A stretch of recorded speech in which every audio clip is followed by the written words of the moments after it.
Good evening. Welcome to the show. So glad you could be here. Uh, Missed you guys all last week, but I'm glad to be back. So yeah, let's just jump right on into it. Real quick. Let me bring in my co-host, my partner in crime, and find out what he's sipping on. Hey there, Aged Boomer. How you doing? Hi, What you sipping on? Fanta, orange Fanta. I Isn't that heard you. exciting? I heard you crack open the Which I just can. spilled on myself. I'm okay. You got a drinking problem. No, So I need a straw problem. That's what I got. there you go. So I'll be changing this shirt after the stream. So Anyway, so as far as I can see, we got Daniel Herron in the house, and that's it. But that's okay. We've got a quorum as far as I can tell. you go for 1 week and they forget about you. You know, That's you're that's only as good. that's You know, why I. But that's why I posted scheduled the one little video to say hi. Sorry can't be here, but I love y'all and so forth. And yeah, were people maybe disappointed I wasn't drinking in that one? I was recording it on Wednesday night, so I mean, it's okay. Like I said, I often wonder too if a lot of the views for our Sunday stream happens once we're off the air. I mean, we do get some people in the chat, but I do wonder if a lot of the views come from people watching it later. I've yeah, been I wondering mean, about because that. I've gotten some great comments and whatnot from people, coming in later and saying I can't be there on Friday. And look, I get it. Right after Latino Slant, everyone went over to Doomcock. I get it. He's the big guy. Love Doomcock. Not a big fan of his live shows, though. I mean, it's all over the place. Some of his humor is a little cheesy. Yeah. Harvey Cthulhu. I don't know. Maybe I that's love the Harvey point. Cthulhu, Maybe but that's the point. It's so out there. It's funny. Harvey I don't know. Cthulhu Okay. and that whole shtick works a whole lot better when it's pre-recorded. When it's live, and he's doing his songs and he's doing his whatever. I mean, I dig it. I dig his shtick, but it's just not. It's not my thing. Yes. But so anyway, yeah, we do have Daniel Heron, who is a new wrench tonight, because I figured, damn it, he should be able to post his link when we Oh. are talking about what's going on in the week, and we get to soundtracks with Birdman and all that kind of stuff. Yeah. You should give his our last stream a listen. It was Star Trek First Contact. I Yeah, was making a lot of bad jokes during the stream. I was I talking about the Borg Queen. We were saying, do we like the Borg Queen? And I'm like, it's a little weird because basically she can stick her head on any body she wants, so she could have Cindy Crawford's body one day. I'll And, do you one better. I'll do you one it's like, better. what? Okay. It's like- So you saw Elise Krieg playing the Borg Queen, right? And so the yes. assumption is that she is just inhabiting that body, right? Because when that cube gets destroyed, or that sphere or whatever, that doesn't mean the Borg Queen is dead. That means she manifests on another ship somewhere. So they'll give her another body to take in over. a different body. And sure enough, when we saw her in Voyager, she was played by a different woman, which made perfect sense because it should not be Elise Krieg. Well, she made a point when she was talking to Picard in that movie. She's like, "We've met before," and he's like, "But how was that possible? That ship blew up." Okay, Right. So and that she, explains said, it. Okay. Limited. Exactly. Well, then the season finale, or the series finale for Voyager, they bring back the Borg Queen and they bring back Elise Krieg. That makes no sense. Maybe they cloned her. I don't know. Okay. Yeah. It's just They like the actress. I don't know what to tell you. I'm okay?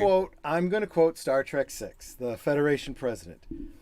Let us define progress like this. Just because you can do a thing does not necessarily follow that you must do that thing. And I think there's a lot of Star Trek doing that.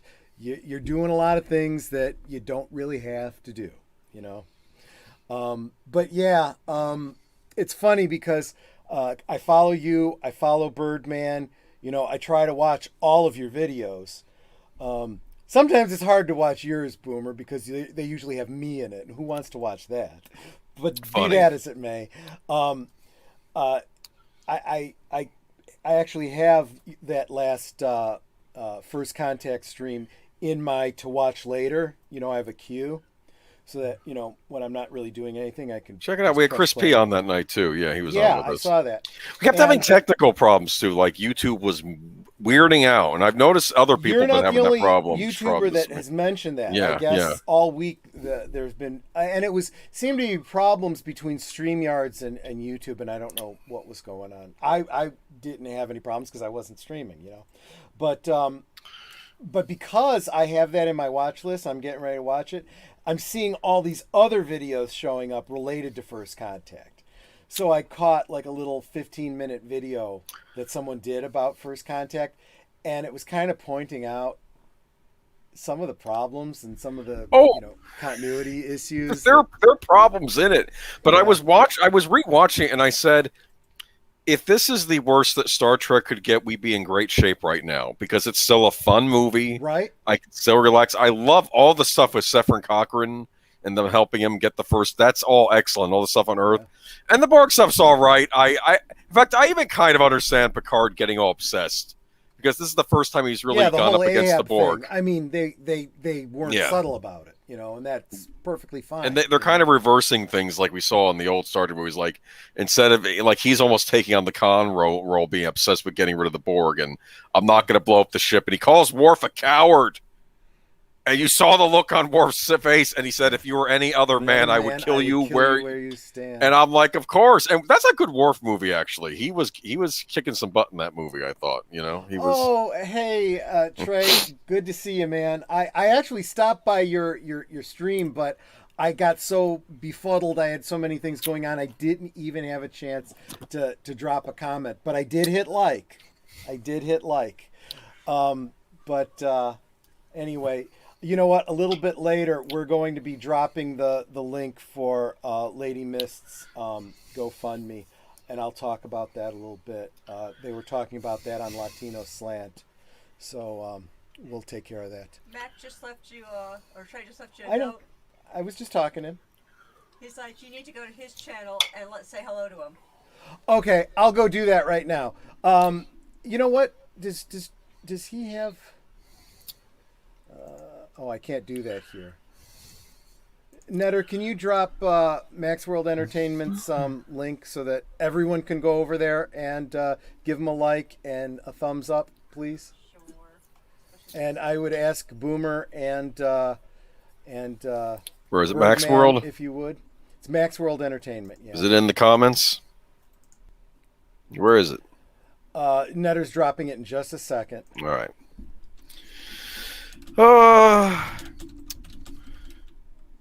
But yeah, rough week. We were all prepping for Elsa. Luckily, it didn't turn out to be nearly as bad as we were fearing it could be, But all right, Max World Entertainment. Let me just go ahead and copy hit the this. Thumbs up for him. I'll hit the thumbs up because he's good people. Good people is good people. And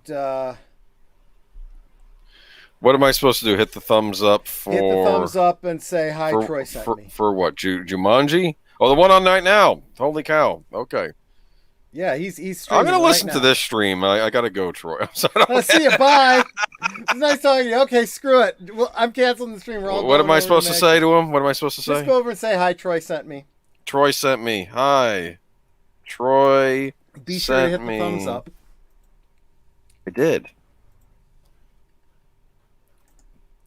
Okay. But there we go. Yeah. Okay. So over on Max World Entertainment, his one of his Blue Wrenches, she's there all the time, always taking care of him on the show. She had a personal tragedy, and I don't really know all the details, but I know they set up a GoFundMe, and okay. In a little bit later on in the show, Netter will drop the link so that we went and we contributed. It's just you can go check out or you know what, once she drops the link, I'll pull it up and I will I'll read off what's going on with it. It's, you know what, we really need to help out other people in the community as much as possible. I think Just was it a couple weeks ago? A couple of the bigger YouTubers were talking about Captain Trek was having some health problems. He had a okay, yeah. Here's the GoFundMe. I'm gonna go ahead and pull it up on screen real quick because Netter was kind enough to bring it up for us. So let me bring it up here. I guess I got to share my screen. Right. Hold on a second. See, I don't have all the technical assistance and the helps and the people that know all this stuff. Here we go. Yeah. All right. So it says here on July 1st, 2021, a tragic accident took the life of Sophia Edwards of Apple Valley, California. Sophia was beautiful, bright, and brilliant young woman with a whole life ahead of her. She was so excited to move to Colorado to begin a new and exciting life. This tragedy is beyond heartbreaking and incomprehensible. So, it does say read more. Let's see if I can get any more detail. Okay, so they're taking donations to help out the family. And again, that's Lady Mist. That's her daughter. And, Cool. Netter and I gave a contribution, and if you could see fit to help out anybody who catches this stream, whether it's live right now or tomorrow or the next day, if you tune in and check it out, I would super appreciate it. Probably tomorrow I'll share this stream in my MeWe and in the MeWe groups and so forth. It's too bad. That would really be awesome. Yeah. But you know what? I just love the way the community comes together and helps out each other. I was starting to talk about Captain Trek, and he hit his goal and kind of blew it out, and that was really pretty awesome, and I'm really glad about that. I think as a community we also help each other succeed. So when Netter is doing the whole cheerleader thing for all of us, saying hit that like, leave a comment, and all that kind of stuff. It really does help those algorithms. And I'm finding, I'm at 200 and some subscribers, and I'm surprised as I keep getting more and more people that I don't know at all that are jumping in and saying, hey, I loved your last video, leaving a comment. I guess that's how it goes, right? And so I try to do whatever I can for other people in the community that haven't hit that magical 1,000 mark yet. Valiant Renegade, for example, he's really, really close. He's like 80 away, or he was this morning. He might be even closer now. And he is woefully undersubscribed. He is one of the really, he's got a voice for radio. He really does. Cool. I swear, if he and Tom Connor from Midnight's Edge were to like co-host a show together, I think YouTube would just like implode. Those voices, I'm just saying. But anyway, yeah, I'm sorry. Just a little bit of housekeeping because the community really needs to pull together on stuff like this. No, I agree. Especially at this juncture and whatnot. So yeah. So what are we talking about tonight? We're talking about Big Head Kurtzman. We're talking about the Dark Universe, right? We are, but this is related, and the fact that I'm bringing up Kurtzman should concern you. Okay, how involved is he in this Dark Universe? Yeah, I am not like Doomcock or Midnight's Edge or any of these guys. I don't know anyone in the industry. I don't have any inside voices or what. But I am interested in this thing, so I do the research that's available to me on the Google Foo, and I just bring it to you and say, this is what I found. What do you guys think about it? So let's go back a little bit. When I say Kurtzman, he's been a part of that whole bad reboot company with JJ, Jar Jar Abrams, going back to obviously the time of Alias and Lost and all that kind of stuff. Mm-hmm. And remember, we are talking about a producer. Okay. So this is the same thing we always say about like Kathleen Kennedy and all that kind of stuff. Yeah, Kathleen Kennedy's name was on things like E.T. and Indiana Jones and all of those kinds of movies. That doesn't mean she had anything to do with them. She put up the money. She made sure everybody got their coffee and that the guys from the cantina had lunch ready for everyone. And that's about it, you know? And then she made her investment back when the profits came in. That's what this Kurtzman guy is too.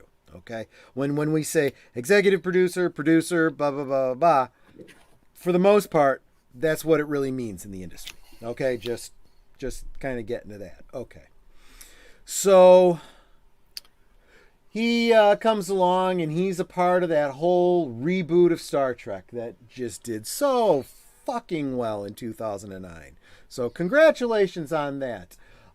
Fringe was a great show.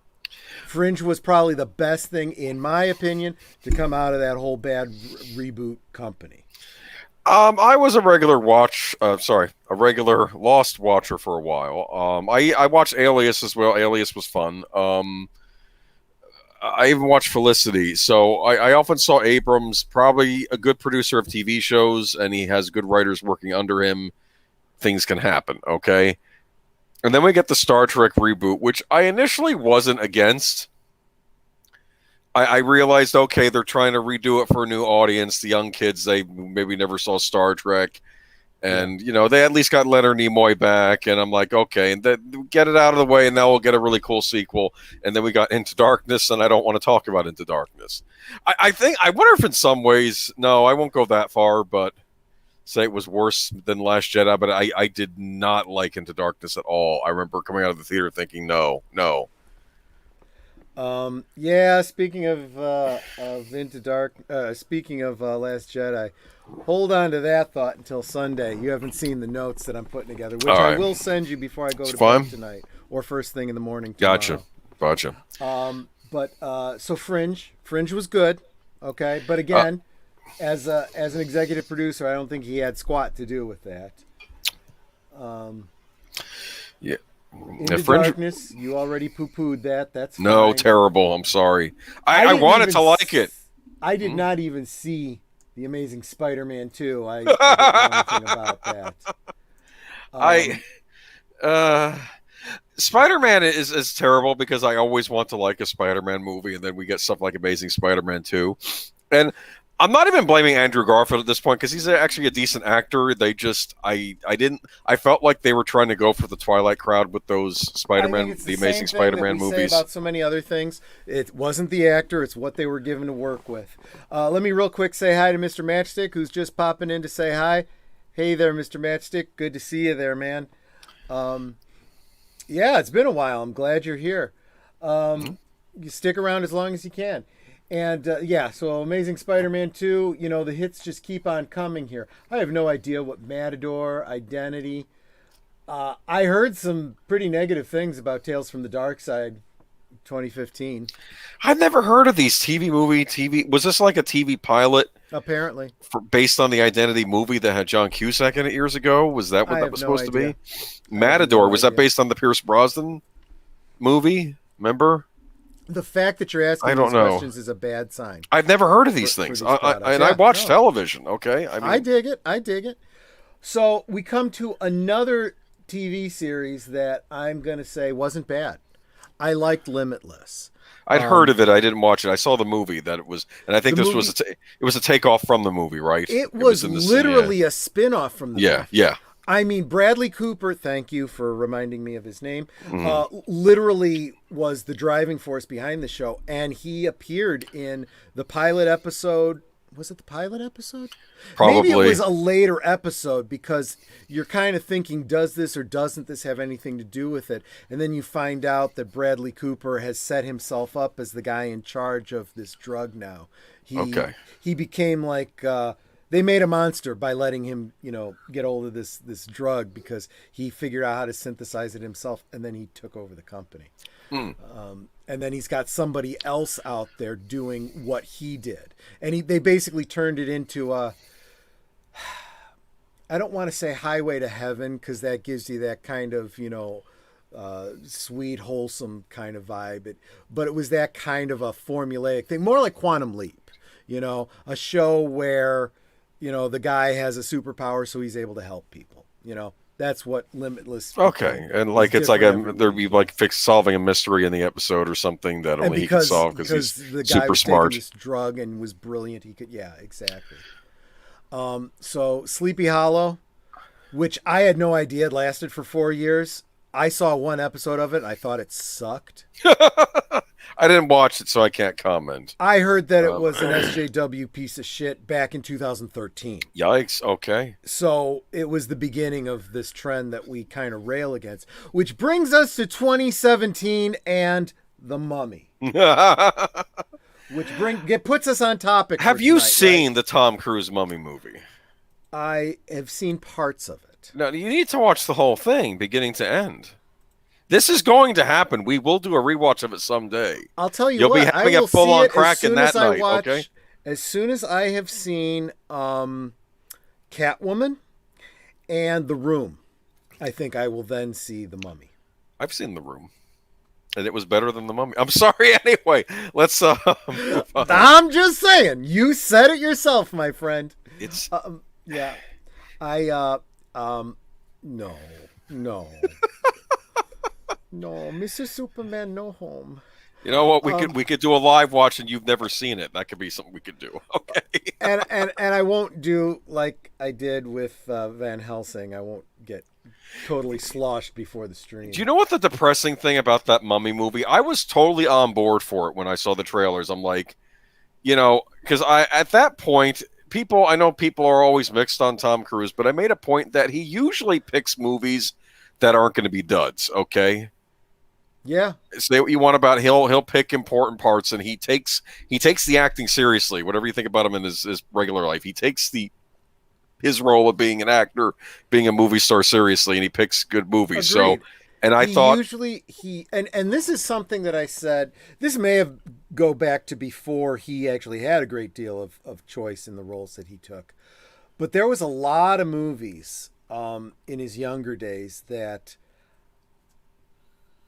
The fact that it was Tom Cruise I could take or leave, but the movies were excellent. Yeah. I think of things like Rain Man and A Few Good Men. And, exactly.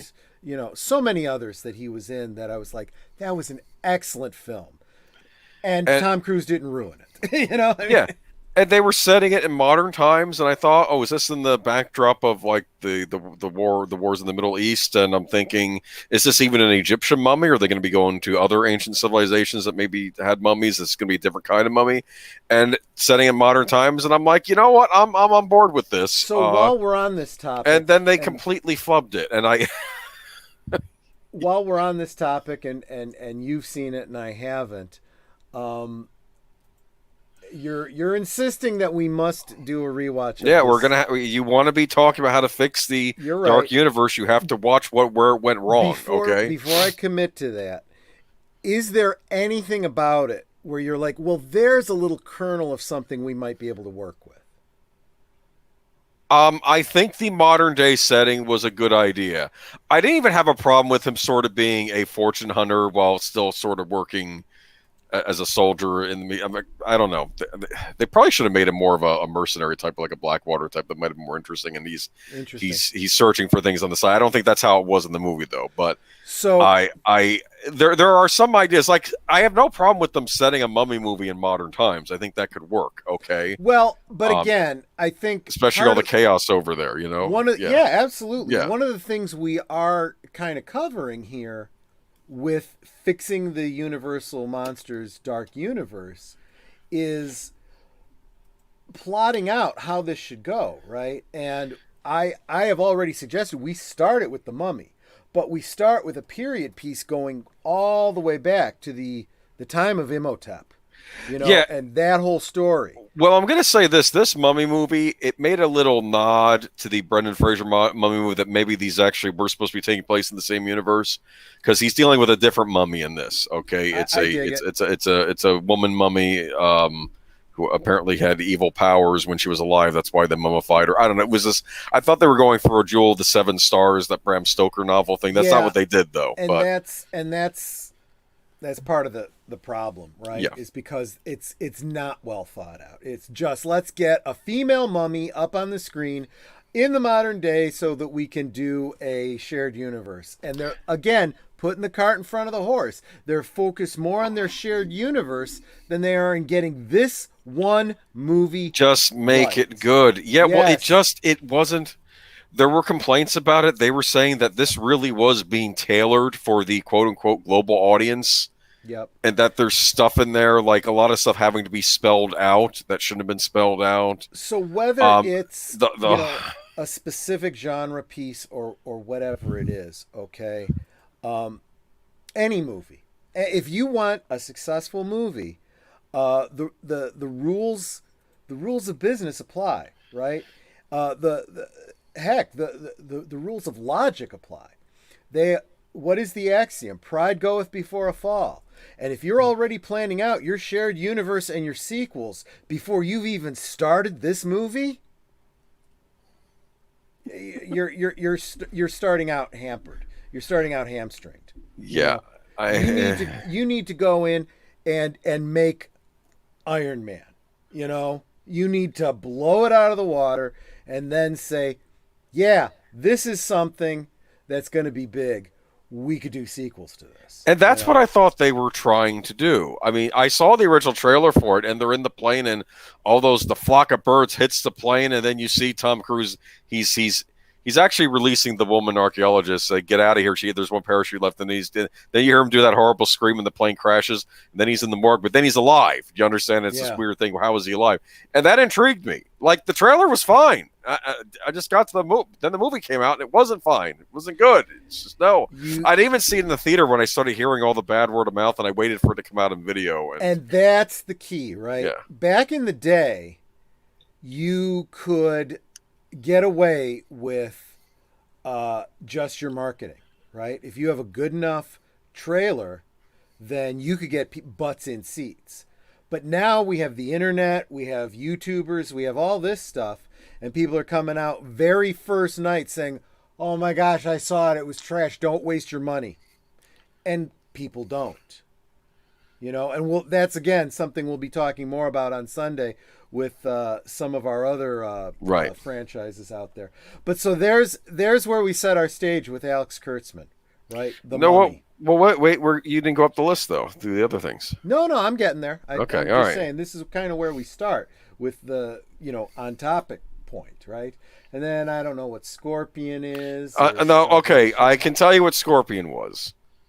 Scorpion was actually one of my more favorite TV shows, or one of the for network television. It was pretty good. It was about a team of geniuses that had to solve. I'm not going to say the one that had the kid from Addams Family Values. Oh, I don't know. Maybe the one that went to camp with Christina Ricci and like kissed her later in the movie. It's possible. He was the one actor was in the American Pie movies, so that was part of the genius team. But they were all geniuses in different ways. Like, one guy was a genius doctor; his field was medicine. The girl was an engineer, they were also had all these awkward personalities, right? Do you understand? Like, they didn't know how to interact with people. They had the guy who was in Terminator 2.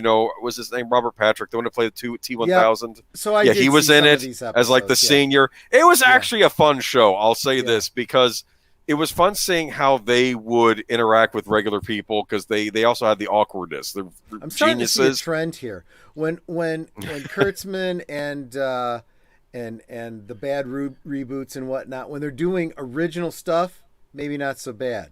But when they pick up, some other franchise, they just shit all over it. I didn't think about that, but you're right, because I like Scorpion. Scorpion, I think, was based on a real life guy or something, but that's a fictional series. But and what did I want to mention, though? It ended on a cliffhanger of the team splitting up and being angry at each other, and then it didn't get renewed. And I'm like, are you kidding me? You leave it there?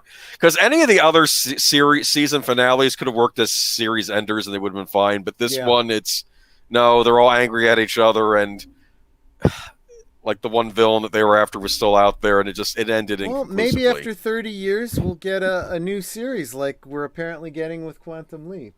But Oh, interesting. Okay. yeah. So Salvation Instinct, and then we get to our I don't know what Star you Trek saw. again. Short treks, and then No.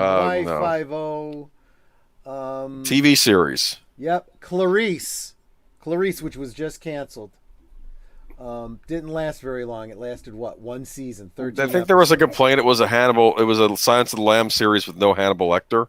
Yeah, I mean, I don't know. and apparently it wasn't doing really well to begin with, and then there was some rights issue related to Clarice or something like that, and so I guess they decided it wasn't doing well enough to even bother to fight the thing, so they let that go. There was some issue too with how it didn't get picked up, and I don't know. Yeah. It was just okay. Anyway, I don't know if that was low viewership There or if was- it was other issues If going on you're with into that. that kind of stuff, I know that there was the Hannibal series, there was the Clarice series. They're completely unrelated, and there's a big war between the two production companies. Yeah, so- there's a rights problem because I know that on the Hannibal series they were not allowed to use anything from Silence of the Lambs. yeah. They couldn't have Buffalo Bill in that show. That was a Right. thing. No, you weren't But allowed. with Clarice, they couldn't do anything related to Hannibal Lecter at all. So, I mean, That's talk so dumb. about literally splitting the proverbial baby. Like it's like, okay, great, you split this property, and both halves are completely worthless. Terrible. Okay, so I then we wouldn't get say into- Hannibal was completely worthless because you could still do the stuff from Manhunter. Sure. Of course, not that we needed another remake of Manhunter. In fact, actually, when they got That'd to be the third, right? when they got to the Red Dragon portion of the show, which was toward the end, I was like, I didn't need to see this a third time. yeah. All the other stuff was pretty good because they even did stuff from the Hannibal book, where he's in Europe and the museum curator. They did that on the show. Lawrence Fishburne was on the show. It was pretty good, but I heard the fan base is a little nuts, so I don't know if you want to go there. But No, anyway. I can imagine. Okay. So we got our Lower Decks, Discovery, Picard, Prodigy. What is Prodigy? Prodigy is another animated series, but this one is revolving around Kate Mulgrew's character from Voyager. Is there a Prodigy in it? Is it Wesley Crusher? Got Would you- me, would I you- have no idea. Would you watch Star Trek Wesley if it got announced and they bring Will Wheaton back to headline his own show? I can't stand Will Wheaton. So no. Okay, let's. I have nothing against the character per se, but no, I can't stand Will Okay. Wheaton. So can we just agree? Anything Kurtzman is involved with as far as Star Trek goes is shit. No. And we're going to yeah. talk about that also in significantly more detail on Sunday. Yeah. There was some very interesting behind the scenes breaking to the public. Yep. There's no rumor involved. This is actual someone shared and very, very interesting. But apparently Kurtzman is not a fun person to work with. Well, we'll save that for Sunday. Kurtzman is an ass. Let's leave it at that. All right, so we go to. And then, so apparently there's some Oh, please. announced Please. untitled Star Trek sequel for 2023. It's that not Kurtzman- happening. It's Well, not coming out. No one cares. Let's I move on. sure hope Okay. not. But there's other announcements, and that's where we start to get into. So Kurtzman is going to be the producer on an announced Van Helsing, untitled Phantom of the Opera production, untitled Hunchback of Notre Dame film, Frankenstein, and Dracula. Okay. So it looks like there is a whole new wave of attempt at a dark universe because I guess Kurtzman did so fucking well with The Mummy, they decided to give him 1, 2, 3, 4, 5 more projects. Well, I'll say this for The Mummy. It did turn a profit because of China. I know I know you don't want to hear that, but I don't know if it was considered a failure because of the Chinese box office for that movie. That helped it a lot. Not over here. was That kind of a is tepid so response not over. a selling point for me. I know it's not a selling point for me. It's not a selling Okay. point for really anyone in the U.S. Okay, so let's take a look at these 6 movies. This Dracula film. This is not Dracula in Wild Wild West fighting, I don't know, Kenneth I don't know, who Branagh the fuck in a knows? mechanical spider. Is this Untitled Dracula film. It could be a remake of the original Dracula. Is it that Blumhouse production that they were talking about that's going to be done by the woman that did I don't know. Eon Flux, and it was going to be Modern Times? Let's see. What is this movie? I don't know. Let's see what information we might have about it. Plot unknown. Described as Universal's Dark Universe franchise. So we don't know what this is. But apparently it's Universal's So Dark franchise. I have another question for you while we're on the subject of movies that aren't. That Invisible Man movie with Kate Moss, is that part of the Dark Universe or is that something else? It seems like every time they do something that they want to use to kick off their dark universe, it becomes a freaking abortion. I mean, it was Dracula Untold. It was the Wolfman. Wolfman. I don't know why they didn't capitalize on the Wolfman. That was just fine. Wolfman was fine. You know? Dracula Untold. It came so close. And look, listen to the stream for that if you want to hear me. I'm actually pretty positive till we get to the end, and then I get angry during that stream and I start screaming. Okay, at that ending. As we work on this project ourselves and we think through what we would do for our dark universe, I want the movies to frickin' stand on their own, okay, or at least in their line, okay. So if you see The Mummy. And then you see the sequel, and then you see the next sequel, and the next sequel. It's the Mummy series. Okay. And if you see Dracula, that's great. But if you don't, that's fine too. You know. I have a counter argument for you. Okay. Okay. Now I'm sorry, but this has to be supporting the bigger universe. We have to get people to watch the Renfield series on Peacock. Okay. That'll be spun off from the Dracula movie. I'm hypothetically speaking. We need the spin-off series. We'll have a Renfield series. It'll be a female Renfield, a new spin on things. What do you think? Forget you, man. Jeez. Oh my God. You thought I was being serious. No, I'm You got me. Okay, listen to me. You Peacock. totally got me. It's all about the streaming shows now. Look, I don't know what they're planning to do. Go back to the rest of them. Okay. Untitled Dracula movie. We don't know what this is. This is not related to Van Helsing, correct? Well, no, I have to assume that since there is a Van Helsing movie also listed, I would assume they have to be related, right? Is this Van Helsing going after, Dr. Jekyll, Mr. Hyde? Maybe, Kurtzman grew a fucking brain. Maybe he's actually thinking through how these are going to interconnect, and he's going to use Van Helsing as a tying together thing. He's a monster hunter. He goes after Dracula.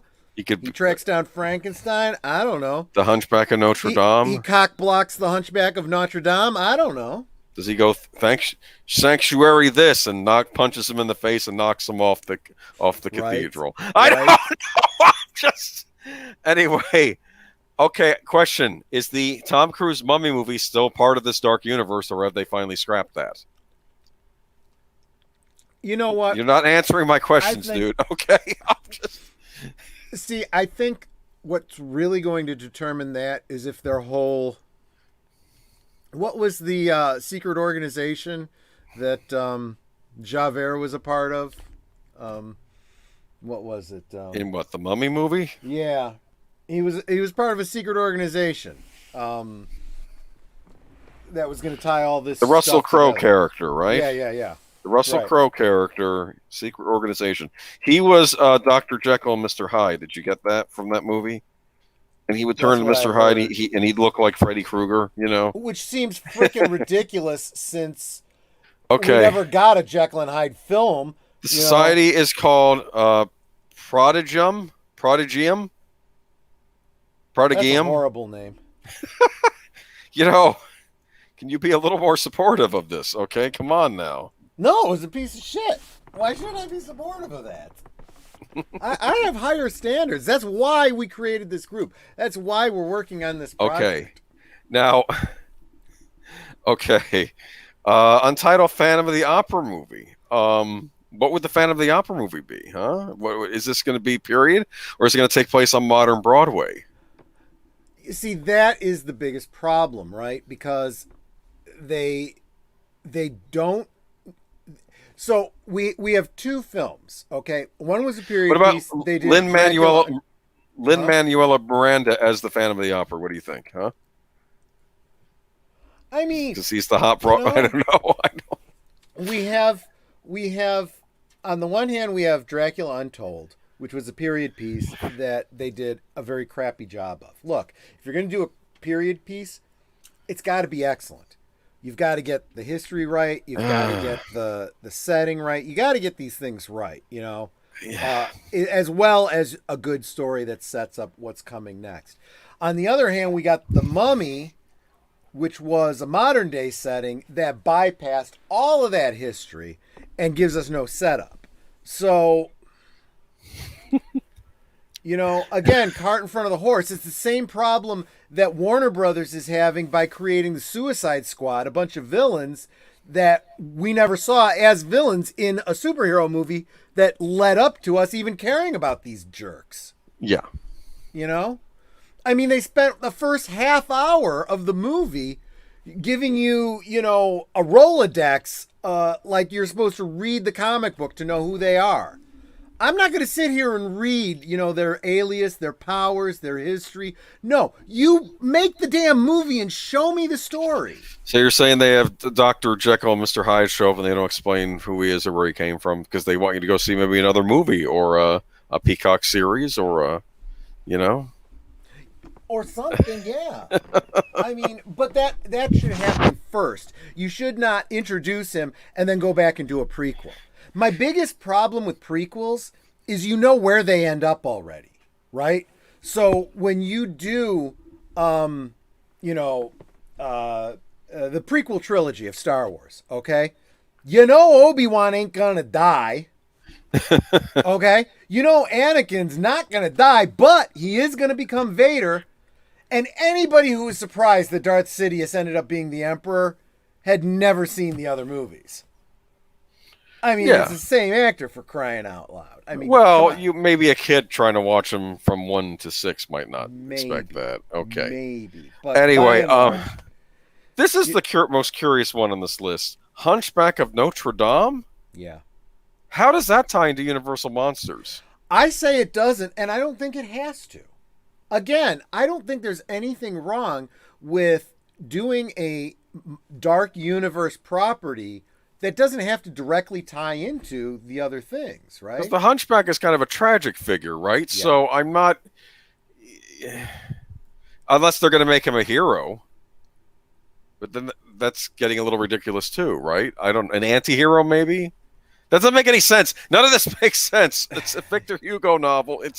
I mean, you got me there, you know. I mean, and in fact, right now, real quick, I'm going to go to the, I'm going to go to and I'm going to pull this up. I talk about it every time, and I really should do this more often since I can share screens and stuff. But I'm going to take you to the MeWe group, you know, where we do fixing the universal dark universe. That's what this, you know, particular topic is all about. And, I actually have on here, where is it? This is a little different from Facebook. We have,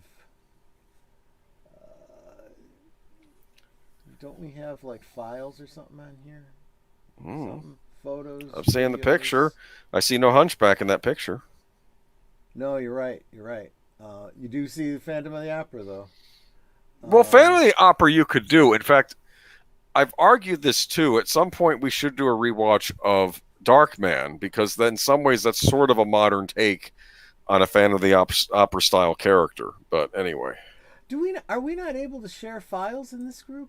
I thought we could. I thought we could. People, pictures. Oh yeah, manage documents. Here we go. Here we go. So basically, I had. Oops. Hold on a second. Let me try this again. I don't know why it's making me save it first. Who was that a picture of on your wall next to the CDs? Was that Santana? Next to I here? saw it on the Wait a Latino minute. slant stream. Never mind. I'll ask you Oh, later. you mean up Yeah, over yeah. here? It's Yeah. Svengoolie. Oh, Svengoolie. Okay, It's a all right. poster from a convention, a local convention that he did, and he signed it. Well, no, Okay. actually, he signed a little miniature version of All it, right. but I got the poster. Gotcha. So, I just saved this. Where is it? I'm sorry. Technical difficulties. Give me a break here. Or Wait a second. boomer moments, as the kids call them, right? Is that what they call them? Okay. Because they never make mistakes, right? No, I'm kidding. Okay. So I've got. Oh, I guess I got to save this again, don't? Except when putting sure. periods outside of quotation marks.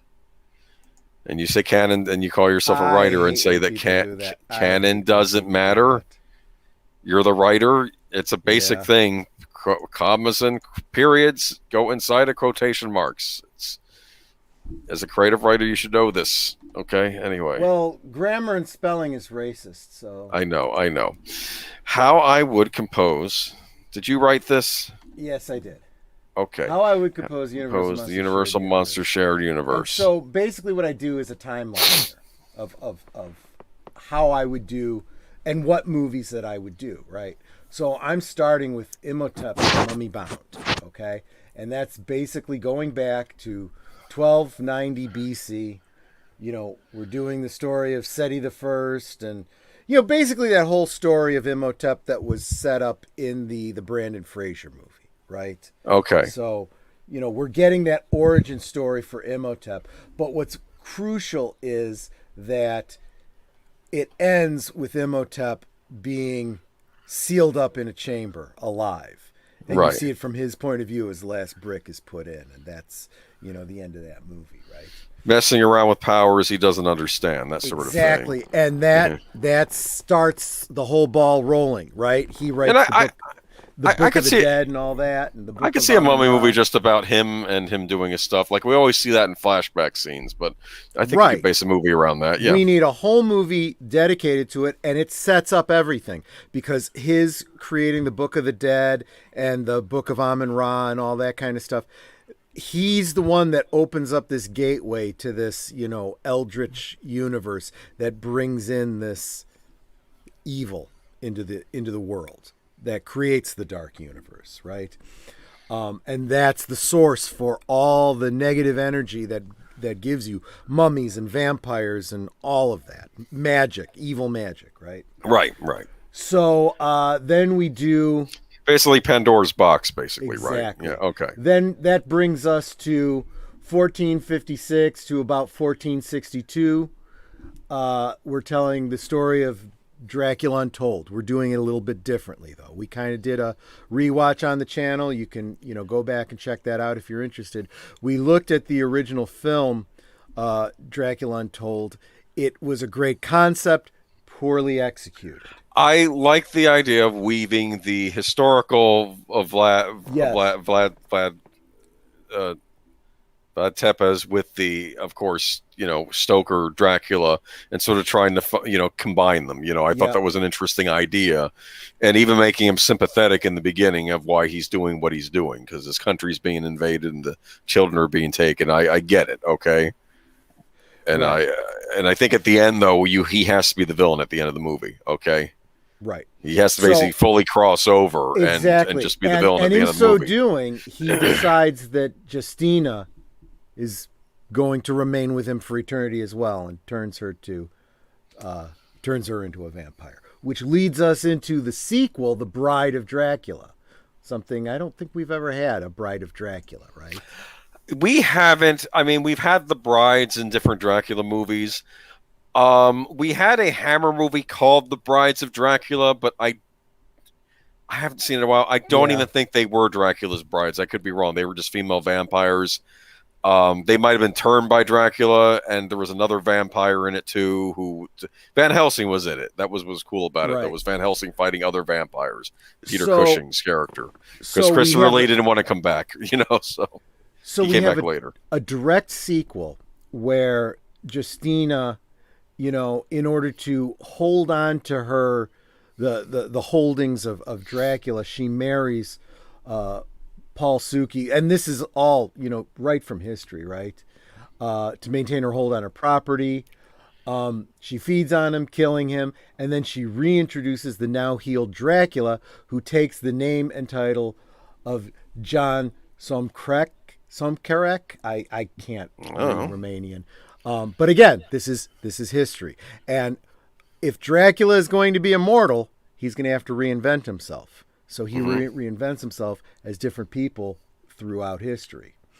So one thing that I've decided that can tie all of these things together, if nothing else does, a recurring theme in all of them is the gypsies. Now, in folklore, not in reality, but in folklore, gypsies were a group of people that are believed to descend from Egypt. That's where the term gypsies comes from.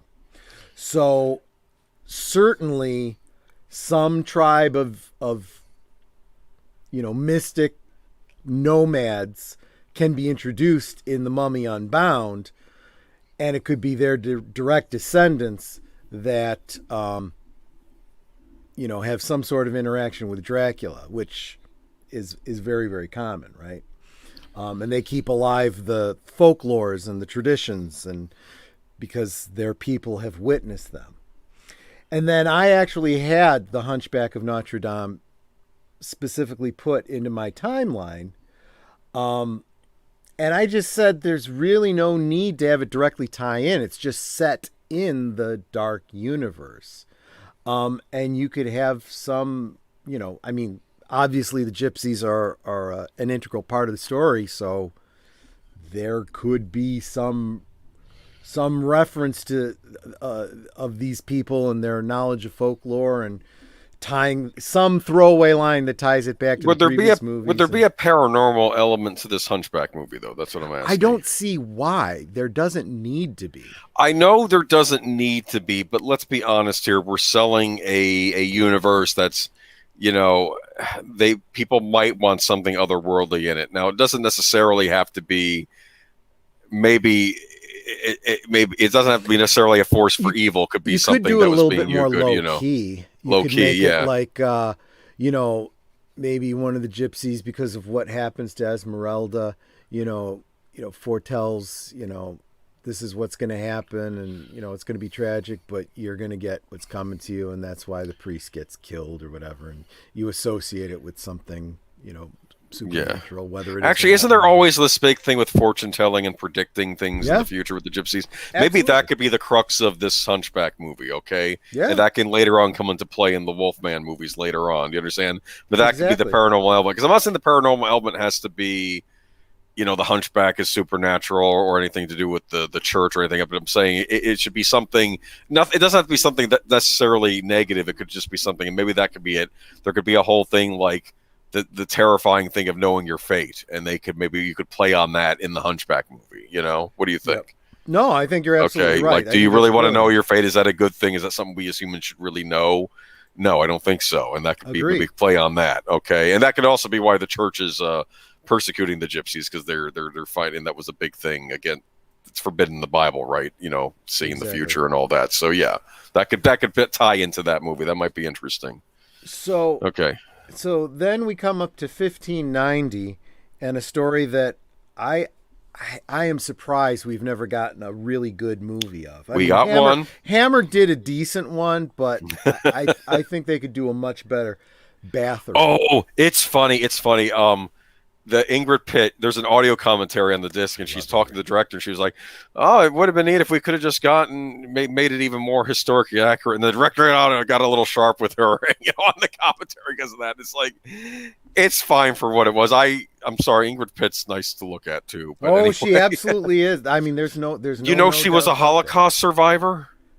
She was a child in one of those camps. Wow, I did not know that. They were being marched out, and they figured the organization we can't name on YouTube was going to shoot them dead because they were empty the cast for the Allies showed up, and then Allied planes showed up overhead and started shooting at the soldiers. And she and her mother said, "Lie down and pretend you're dead." She tells her daughter, "Okay." She says she saw horrible things in those camps too. I mean, it's in her memoir. And no, what a woman though. She was on the wrong side of the wall when it went up, and she was speaking out against the communists. And she was on the wrong side of the Berlin Wall. That happened later on, like when she was in her 20s. Yeah. Well, there's a lot of people talking about she socialism and communism right now, and they're saying, it's sad. A lot of people have escaped these countries, and they're coming over here going, "You're making all the same mistakes all over again."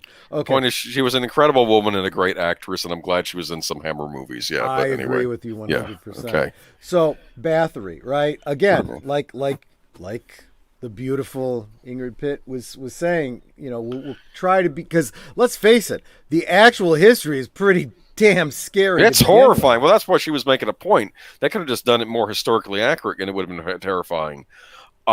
This is an example of royalty gone wrong. Like if you're in that position, you start thinking the rules don't apply to you. Yeah. Should we explain to the chat who Countess Bathory, actually, I'm saying it wrong. I always pronounce it Bathory. It's Bathory. If I'm going, because I've seen a lot of other adaptations of this too. Daughters of Darkness, that was another one, but it was about Countess Elizabeth Bathory still existing in modern times. Do you understand? Right. But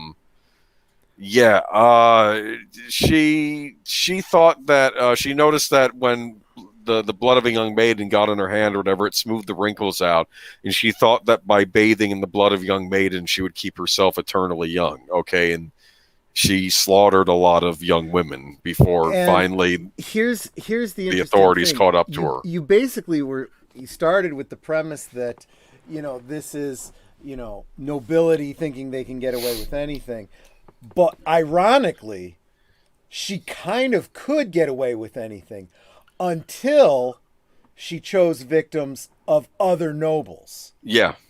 So she could have gotten away with it indefinitely as long as she continued to slaughter, commoners.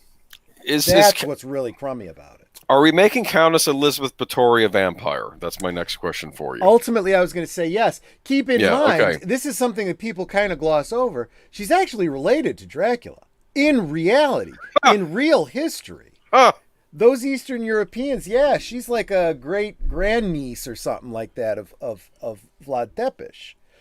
So there would absolutely have to be some reference to that within. Now, I'm wondering if she could find a book of her ancestor Dracula. If she could find some lore that explains this, how to stay young forever.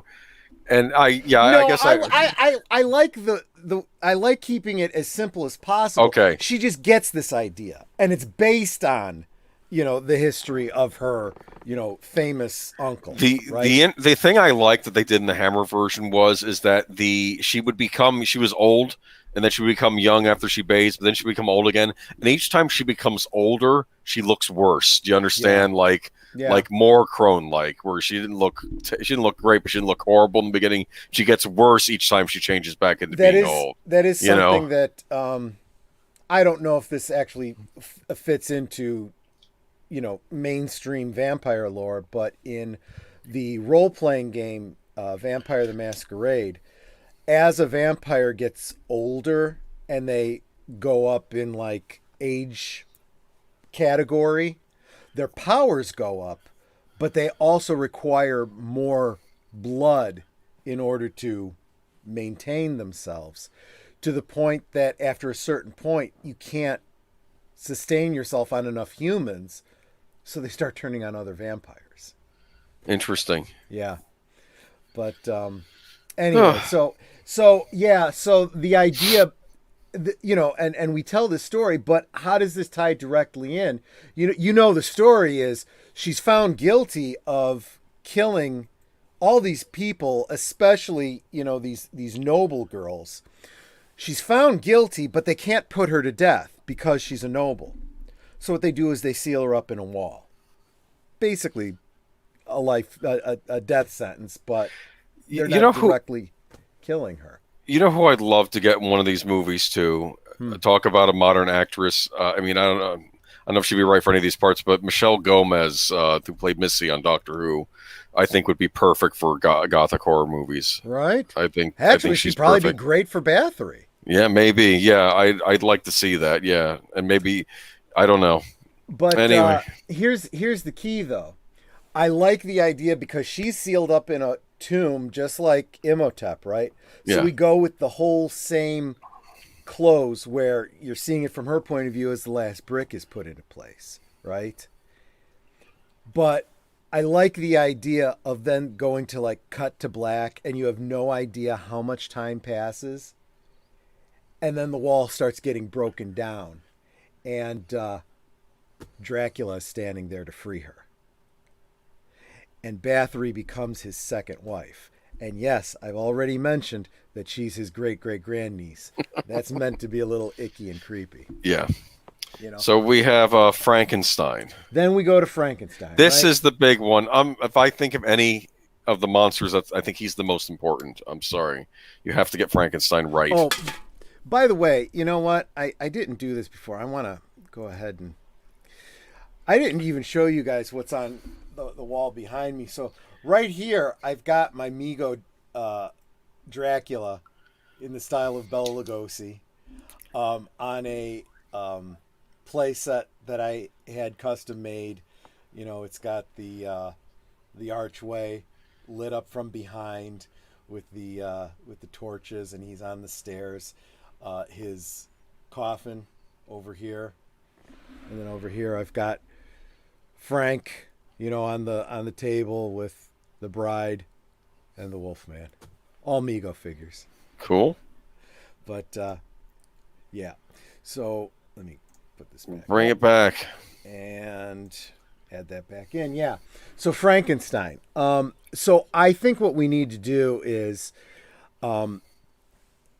this is Universal, so I don't even know was Mary Shelley's Frankenstein was it Universal or Columbia no? Pictures. Columbia. So they would have to do a remake of Frankenstein. But the way you distinguish it, right, is first you have to go with the stylized, you know, flat top head. Mm-hmm. Okay? You got it, and the bolts in the neck, those are Universal. Those are not from anything outside of Universal. We tend to think of them as ubiquitous when it comes to Frankenstein, but they're not mentioned in the novel, and they're not in any other movie version, unless it's an homage to Universal. You know? Do you know who they were, I think, going to cast as the monster? Javier Bardem. You know him? I don't. Did you see Skyfall, the James Bond movie? I did not. I have it on DVD. Okay. I have not seen it yet. All right, he played the villain in that. He's a Spanish actor. He's very good. I'm trying to think of what else he's been in that you might have seen. But real big guy. He would have been good for the monster. I actually was on board with that casting. Yeah. Sounds good. Did you know No Country for Old Men? Didn't see it. Okay. Well, I can't think of. All right, never mind. That's okay. But hey, Joshua V. Glad to see you there, man. I'd ask if you saw Mother, but I might tell you not to see that. But he was in that as well. Mother. Was that Darren Aronofsky movie, which was that about a computer or something like that? No, or artificial intelligence? No. No. I'm trying to think what else Javier Bardem's been in, but I can't think of anything. Nothing else comes to mind. So I think that the way you do it is you go back, you kind of do a remake of the original Universal film, except. Well, that's not a bad template to go off of. Yeah, it is.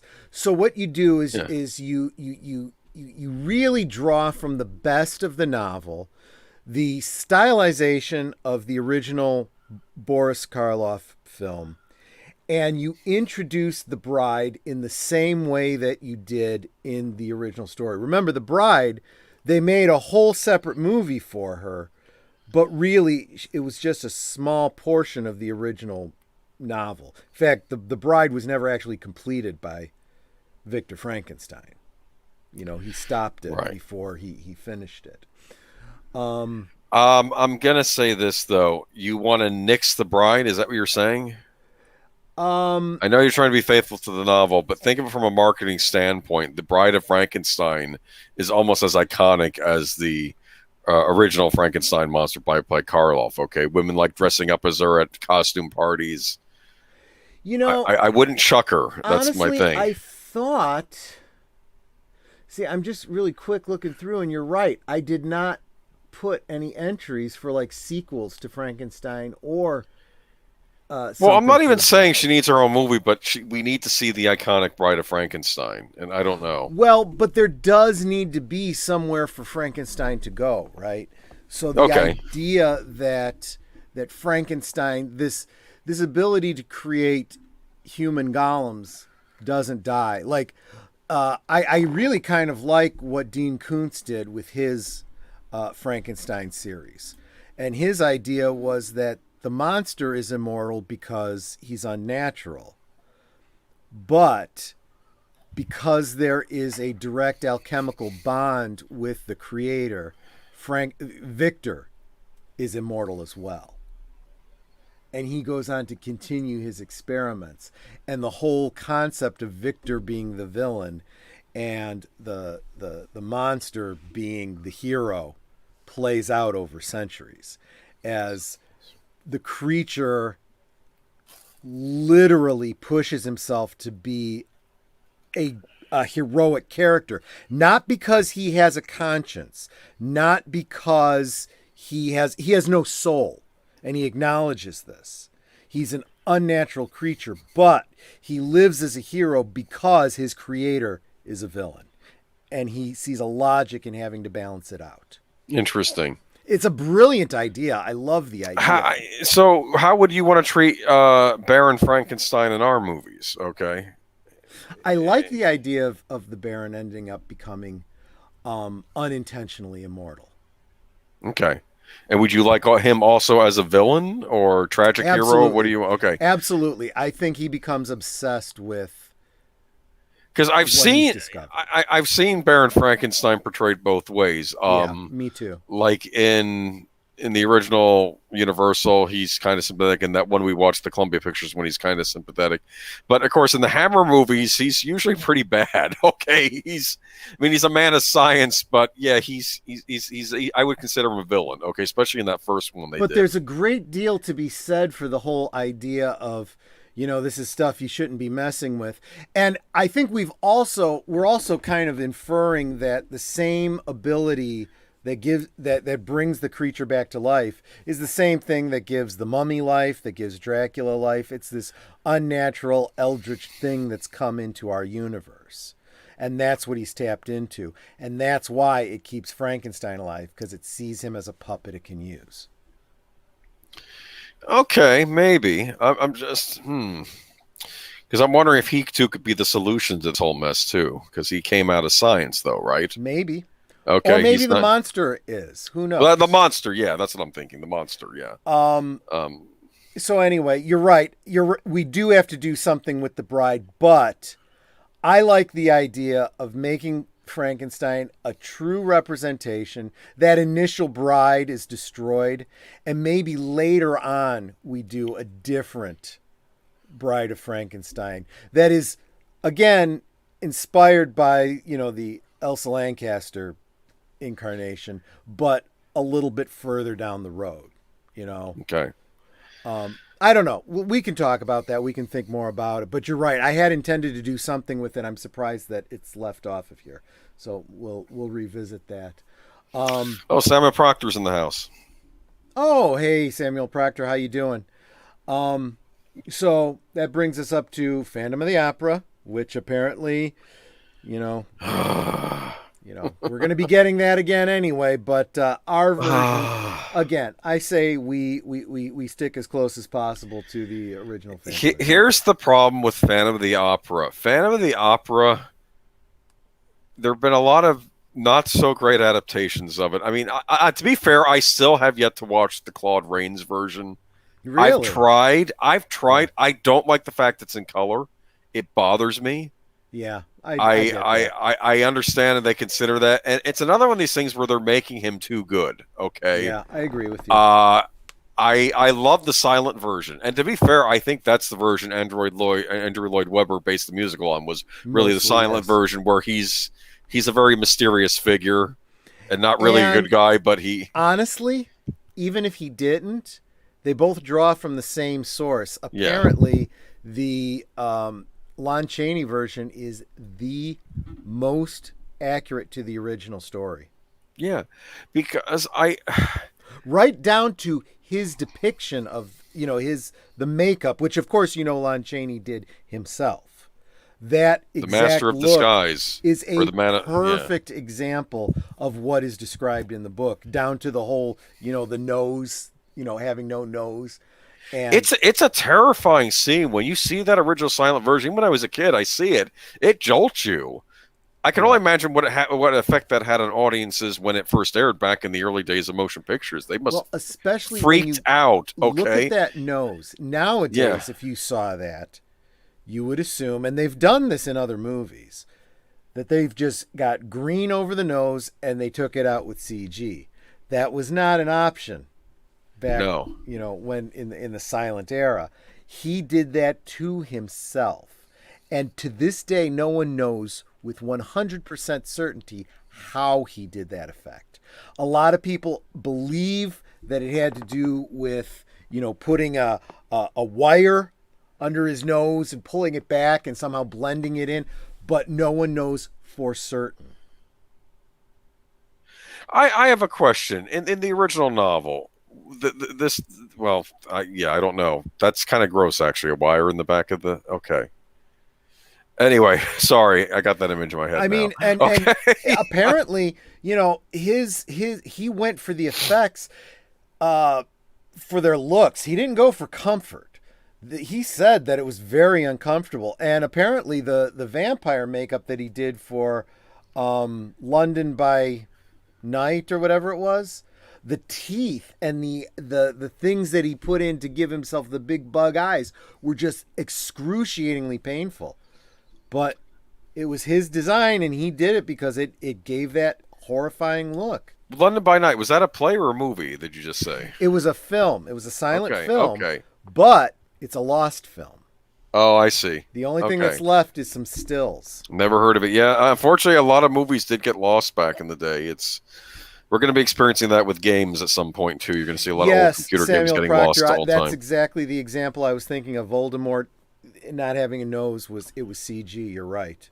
Yeah, it's not the Exactly right. same. I mean, I'm thinking too the movie The Salton Sea, which was a great movie with Val Kilmer and Vincent D'Onofrio, and Vincent D'Onofrio plays a drug dealer guy called Pooh Bear, and he's called Pooh Bear because apparently he snorted so much stuff up his nose that his nose fell off, and he has a metal nose he puts over it. And like you see one scene of him putting the prosthetic nose, he's a horrible character in that movie, but it's an interesting effect. But Phantom of the Opera, I just don't want them to do this. I don't want to see the scenes of the sympathetic songwriter who's just too good for words, and then he gets acid thrown on his face. I don't.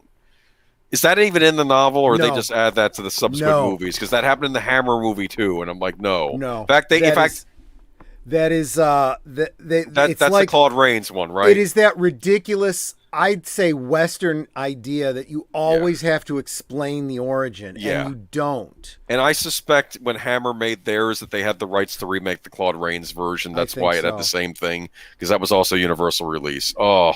And that also inspired, of course, Two-Face in Batman and so forth. There is, in the original novel, there is they infer kind of what his origin was, which is kind of heartbreaking, but they're never explicit about it. And right. Yeah, I don't think they even, in the novel, I don't think they even name the Phantom. I don't think he has he's called Eric or Eric or something like that in the Claude Rains version, I think, or one of the versions. I'm pretty sure that's the name they give him in the Andrew Lloyd Webber, but I don't think he's given a name in the original novel. No. So Sir Torrin Clegane. Oh, this is funny. Yeah, you should read that. Has an oops, wrong one. There is an organist who goes around the country playing in house theater music over silent films. His father saw the movie when it first came out and pissed his pants when the mask came off. Okay, so I got a similar story. This one relates to the movie Psycho. My uncle, that would be my mother's brother, a man that I looked up to all my life. He was a big, strong guy. Okay, I once saw him plant a telephone pole by himself. He picked the thing up, he carried it to where it had to go, put the one end in, and pushed it up. The guy was strong. Let me tell you, though, he's suffering for it now. He is now hunched over, and all of his joints are ruined. He's in incredible pain. Yikes. Yeah. But my uncle, when he was a kid, I'm guessing 14, 15 years old, he went with his baseball league to see the release of Psycho. And he drew the short straw to go get the popcorn and sodas for the team. So he's coming back down the row right at the shower scene. And he's about halfway down, curtain goes back. He goes, ah! And the popcorn and the sodas went flying all over the theater. Boo. Right? Right? You know what? I just had an idea.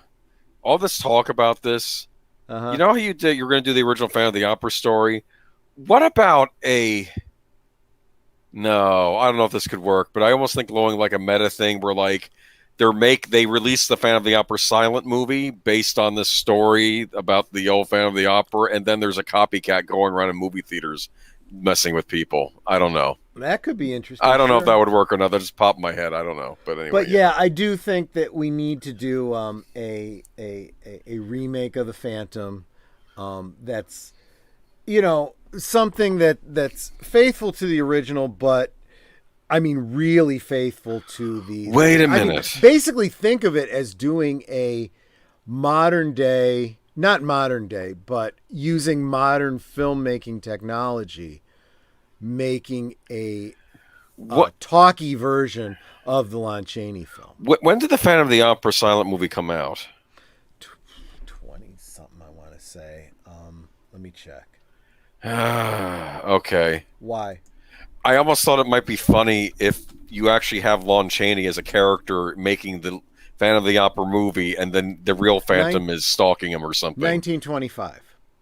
It's probably too much of a stretch. It's supposed to be set in 1880, so... No, I understand, but I almost think, what if he... No, like this, the whole Phantom of the Opera story happens, but then they're making their silent movie version of it, and then the actual Phantom shows up from You're kind of thinking along the lines of the... I don't know. Max Schreck being a real... Yeah, in the Nosferatu movie, yeah. I'm kind of thinking... I don't know if that would work or not, but that's kind of... And it could all be about the age of silent... Ragtime, the age of silent movies and stuff. Yeah, I don't know. One little piece of trivia about the... that unmasking scene.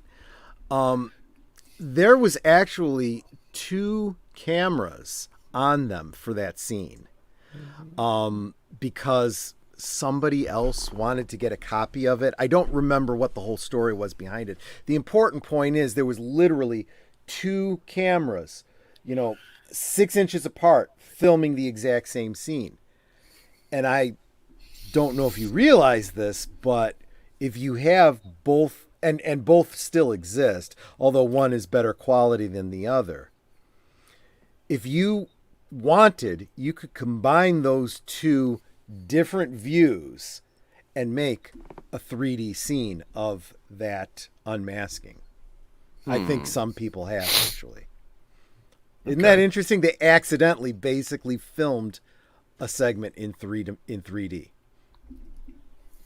Huh. Just something interesting. Yeah, that is interesting.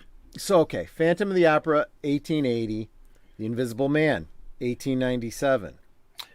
Again, Why 1897? because that's when the novel is set. Okay. I'm almost thinking too 1900, like the dawn of the new century. So here's I the don't other know, thing. like Yeah, here's the other World's thing. Fair, all the great inventions coming out. That this could be like a When you start thinking, yeah, 1880, 1897, 1897, of course, being the year that Dracula set as well, you can start getting into some steampunk elements here. That's very, very appropriate. So I would even go back to Frankenstein. If you remember, we recently rewatched Mary Shelley's Frankenstein, and the elements of the tank and everything were very steampunkish. I think that's very intelligent. I think capitalizing on the whole steampunk community would be a brilliant marketing option. You know, especially as you start to put out your Halloween costumes and all that kind of stuff, because then you start, attracting the whole steampunk community when you do that too. Right? Yeah. I mean, the steampunk community needs movies, right? I mean, they don't get many, do they? If you think about it. Yep. So the Invisible Man again, they're getting into the whole, science gone awry sort of concept, and the corruption that comes with it. Again, remember, we're talking about a kind of magic here. It's not just science; it's science manipulating, or maybe science being manipulated by this magical force or whatever. All right. So it has a corrupting impact on Frankenstein. It has a corrupting impact on the Invisible Man, and so forth. These guys do not end up becoming your anti-heroes or heroes. These guys become evil. They are meant to be monsters. I've actually heard that the recent remake of the Invisible Man actually really got that monster element. Okay. Because the guy was such a psycho. I never saw it. I had no interest in a remake. Yeah, I don't know. Yeah, I haven't seen it either. It's Blumhouse. They're hit or miss. Usually more miss than hit. But yeah. Dracula. So when we get to 1897, we're doing a remake of the original Bela Lugosi Dracula here. We have to, because this is a new series, and it's got to be, Dracula needs to be played by whoever we had play him in Dracula Untold. Okay? And when we bring in the three brides, we're bringing in whoever played Justina, whoever played Bathory, and then some third one that Mina is introduced for. No. It's got to be before Mina. Okay. Remember? So it's got to be some third. Carmilla. It would be interesting if you just called her Carmilla, right? Yeah, I don't know if we want to do Carmilla. You don't or not, even have that's to. Not really. You don't even have to dip into that story, but just by, if she has a name drop, it's Carmilla, and that's all you say. And it's left up to the audience if they assume it's the same Carmilla, right? Or Mercala, as she was also called. Because wasn't Carmilla, wasn't it inferred that the vampire that turned her was Elizabeth? Battery? I don't know. I've seen so many different adaptations of the. No, because not in Hammer. It wasn't in Hammer. No, it was in the original Karnsteins. I don't remember. It's been a while since I've read it. I don't think so. I don't even think they even explained who turned her. I'm trying to remember. I don't remember now. It's been so long since I read it. To go back and read. There's an interesting part of the novel where some guy is doing research on vampires, and he reads this scenario of this guy killing a vampire, and it's the most bizarre thing I've ever read. I think the vampire was naked and jumping around. It was this weird. It's in the original novel though, Carmilla, but I don't remember. I should reread Carmilla. I think it's time. Yeah. So, in fact, I might have a copy of it. I got an old German movie called Vampire. I think it comes with Carmilla. A copy of Carmilla in it. So I want to, obviously retell Dracula. we want to make as many nods as we can to the Bela Lugosi version. You know, we've got to get that accent on, and that accent has to be square from Dracula Untold. You know, we can't be having a bunch of people with bad accents. You know what I'm saying? If you're going to do an accent, you got to do the accent. If No. you can't do the accent, you don't get the role. You can't have the Kate Beckinsale Transylvania accent from Van Helsing. Or the Dick Van Dyke Cockney, you know? Responsible. Responsible isn't a Well, word. in fairness, he was being, you know, silly with his words, you know. Yeah, the but constable is responsible. No, she got very angry. If you watch the movie about the making Mary Poppins, the author of the novel, she says, "Responsible isn't a word." She's hearing the views. She's getting very angry. You know, it's this. You know, and all Walt had to say is he's an undereducated Cockney. You know, that should pretty much. Yeah, but he wasn't in the room. It was the songwriter. She was in the room. He there's scenes with him in it because he's played by Tom Hanks, and you know it's funny though. It's yeah. It's an interesting movie.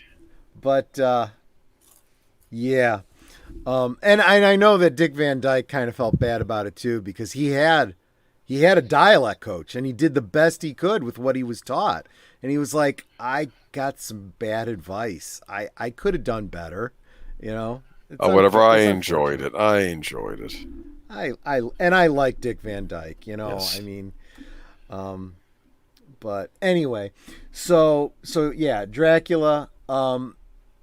What I would do is something that I've actually worked into our actual, you know, steampunk characters and whatnot, is the idea that Van Helsing and Harker and Mina and so forth, they become associated with a you get the impression from the original novel that Van Helsing was keyed into a greater group of heroes that, you know, fight against supernatural and whatnot. And I feel like because of the way Harker calls, was it in Budapest or I don't remember where he had to reach out to Van Helsing to come to London. But I like the idea that their contact in London is a guy that works at the Lyceum Theater by the name of Bram Stoker. Oh. And he's the one who reaches out to Abraham Van Helsing. There you go. That'd be cool. Yeah, I like that idea.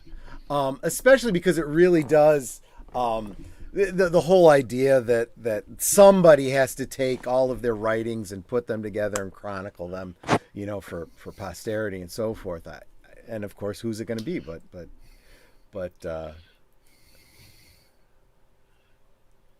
what? Oh, okay, wait a minute. There's one steampunk thing I was excited for: a hand-drawn animated miniseries called Hula Baloo. A guy in charge was a former Disney cell animator. Cool. A little bit of bad accent. Never hurt anyone. It's fun. Yeah, I agree. That's the whole idea. I'm going to say this. I know Kevin Costner gets picked on for Prince of Thieves for not having an accent, and I've always argued if he couldn't do an accent, proper English accent, I'd rather he just not do one. And that'd be better than him putting on a bad accent. Do you understand what I'm saying for Robin Hood? Yes, but I have a real problem with casting actors when they're not the best fit. You know, I don't know why it had to be Kevin Costner. I don't know what contract he had with the movie company, but he was not. I have nothing against Kevin Costner. He was not right for that role. He was too old. Yeah, Robin couldn't do an accent. You need to hire somebody who's a little bit younger and has an authentic. Yeah, British Christian accent. Slater as Will Scarlet. Remember that?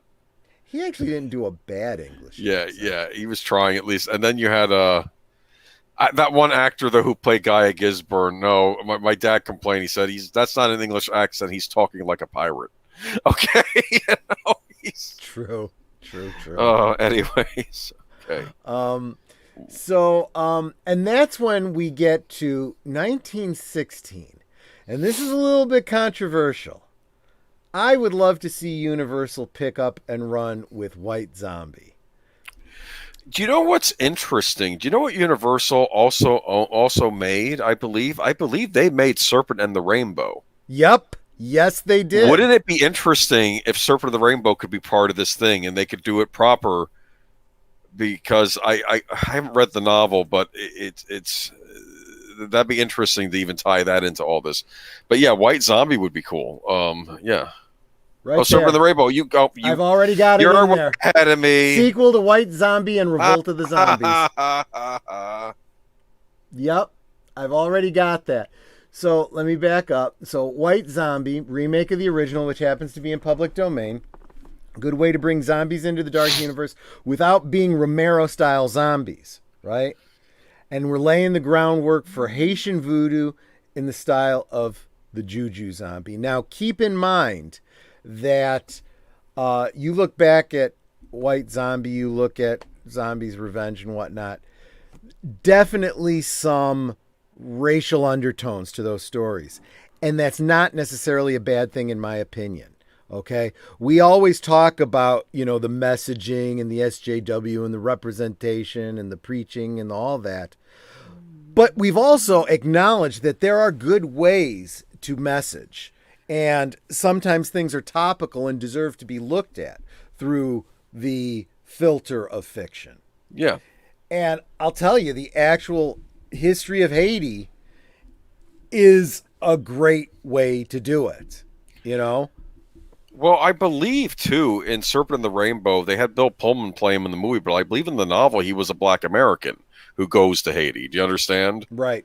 And right. I think that that's interesting because a lot of the time in these horror movies you see an American, Americans who claim European descent, and they go over to some horrible place in Europe, and you realize we're not really a part of that, like, even though we may have ancestry. And this would be like the opposite. It would be like a black American going to like a black country and you discovering all the paranormal stuff that he is tied to and then isn't tied to. Do you understand? Because he's still an American and part of the modern world. So, and I think that would be interesting. Yeah. So we've looked at Imhotep opening up a portal to the Eldritch Horror, right? Dracula being able to draw on it and become a vampire. Frankenstein drawing on it through his science to create his monster.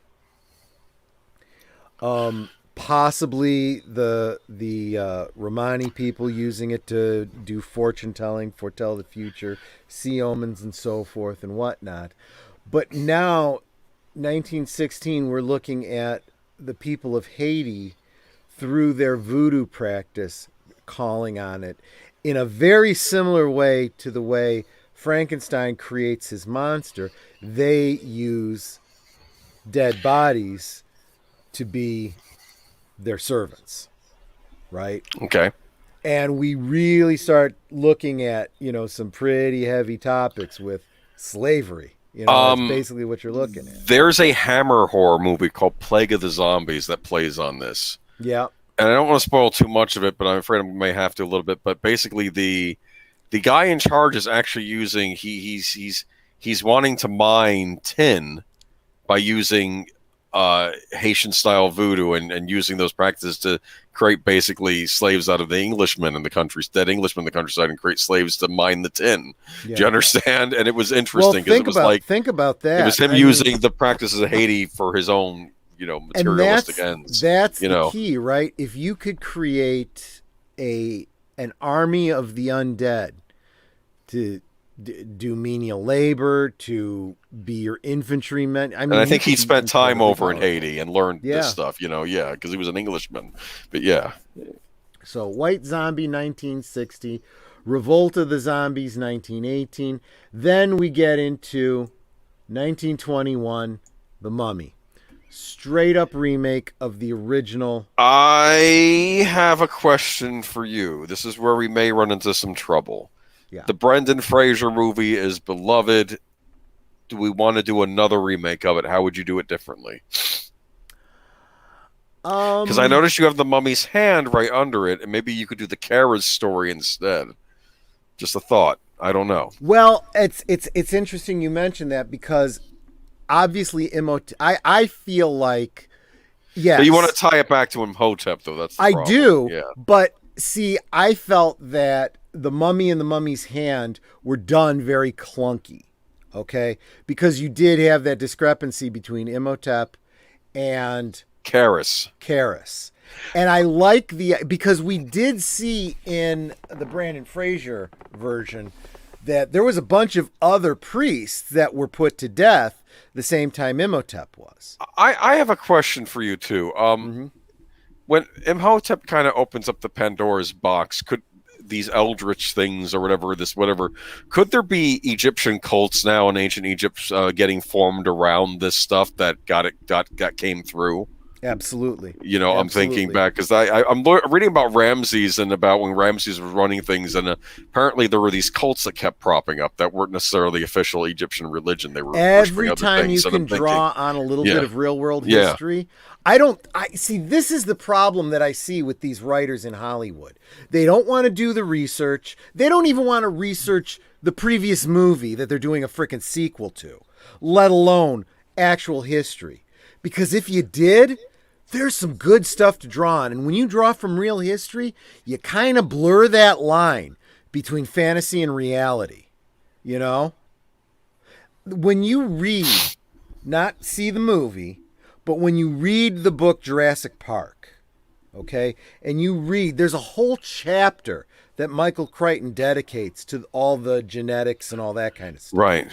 By the time you're done with it, you're almost thinking this could actually happen. Because as you read something, you're like, oh, get out of here. That can't be real. And then you go and you Google it up and you go, holy crap. That's real. No, but a lot of the best science fiction does that. They have this. So I guess you know what's interesting? History would be to this what maybe science is, the real science is the science fiction, because like even on Star Trek they used to have science people on staff, like tech writers that could fill in the gaps and stuff, right?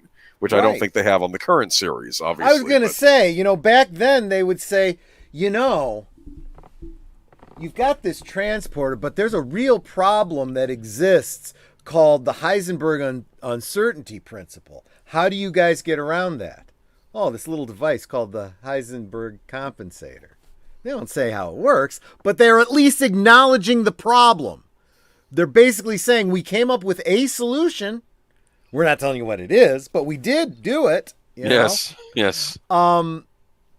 Whereas nowadays they have sonar in space somehow. But they like science. The power of math, people. Oh, no. That's what I mean. Paying lip service to it as opposed to really doing the research. So my thought is, there is some great stuff in history that you could draw on. Because I'm even thinking when you do the Karis flashbacks for Mummy's Hand, because you're going to have to explain Karis a little bit, maybe have that, and maybe have the cults involved in some way that maybe evolved after Imhotep. What was the name of the group that was trying to get the book back from Brandon Fraser? Oh yeah, that group. They were there. That was a real group. Those knights. Yeah. And I definitely want them to be, a part of this. They're going to be, tangentially affiliated with, or occasionally working with whatever people that Van Helsing works with. Right. There's got to be that team up. That this idea that throughout the ages there have always been humans that were keyed into what was going on and are fighting against this. It's a very Lovecraftian kind of concept. These normal people trying to fight back against this supernatural thing that most people don't even believe really exists in the world. Now we skipped over Werewolf of London. I'm sorry. Yeah, we did.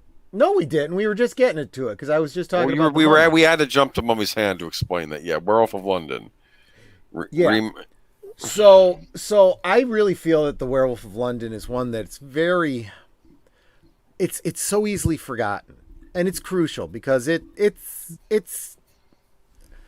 lent so much to what eventually became the Wolfman, about half a decade later, So I like the idea of establishing the lore for the werewolf earlier on, okay? So that then later on when Larry Talbot returns to London, okay, we've already laid the groundwork. We don't have to do as much lore, exposition dumping, which is kind of what was done a lot in the original Werewolf. Or Wolfman, I mean. Mm-hmm.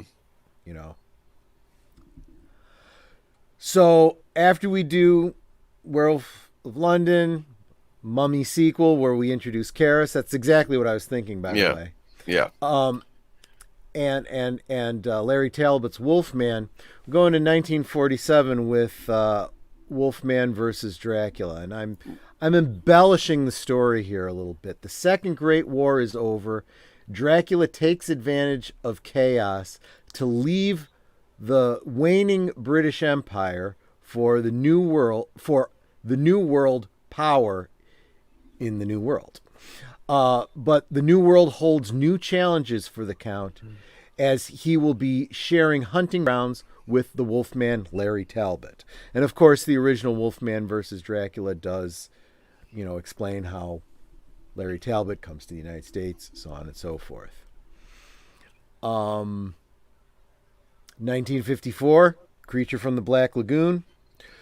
It's a remake, but some setup for sequels that makes it clear that the creature is from a hidden race a la the Deep Ones. There shouldn't be any rights issues because all of Lovecraft should be in the public domain, but in the United States there's some weirdness about it. Thank Disney for that. Did you know that Universal was supposed to do At the Mountains of Madness? That would have been awesome. They had Tom Cruise was actually going to be starring in it. Guillermo del Toro was going to direct it. I believe James Cameron was also serving as a producer. I didn't know Universal was involved in it, but I did know that Guillermo del Toro was. And it was going to be Universal.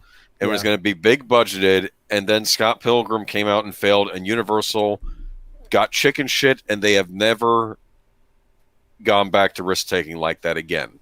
They got chicken. They were going to do other things. They were going to do those wonderful Lensman books that I loved. They were going to adapt those.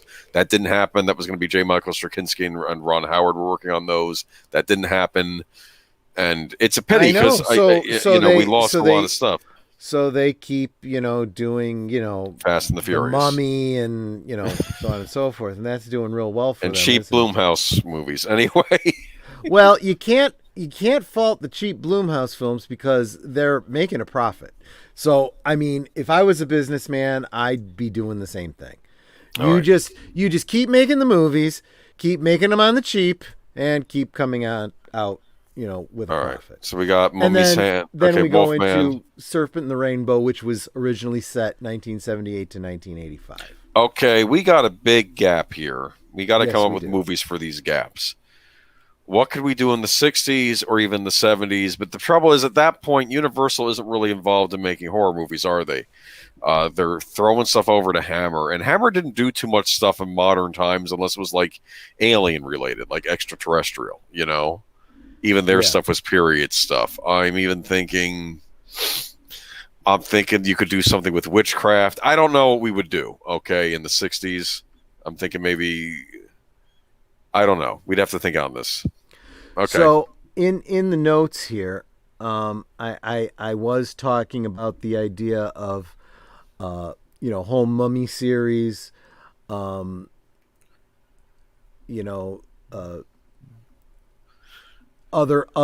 this could also lead to other spin-offs.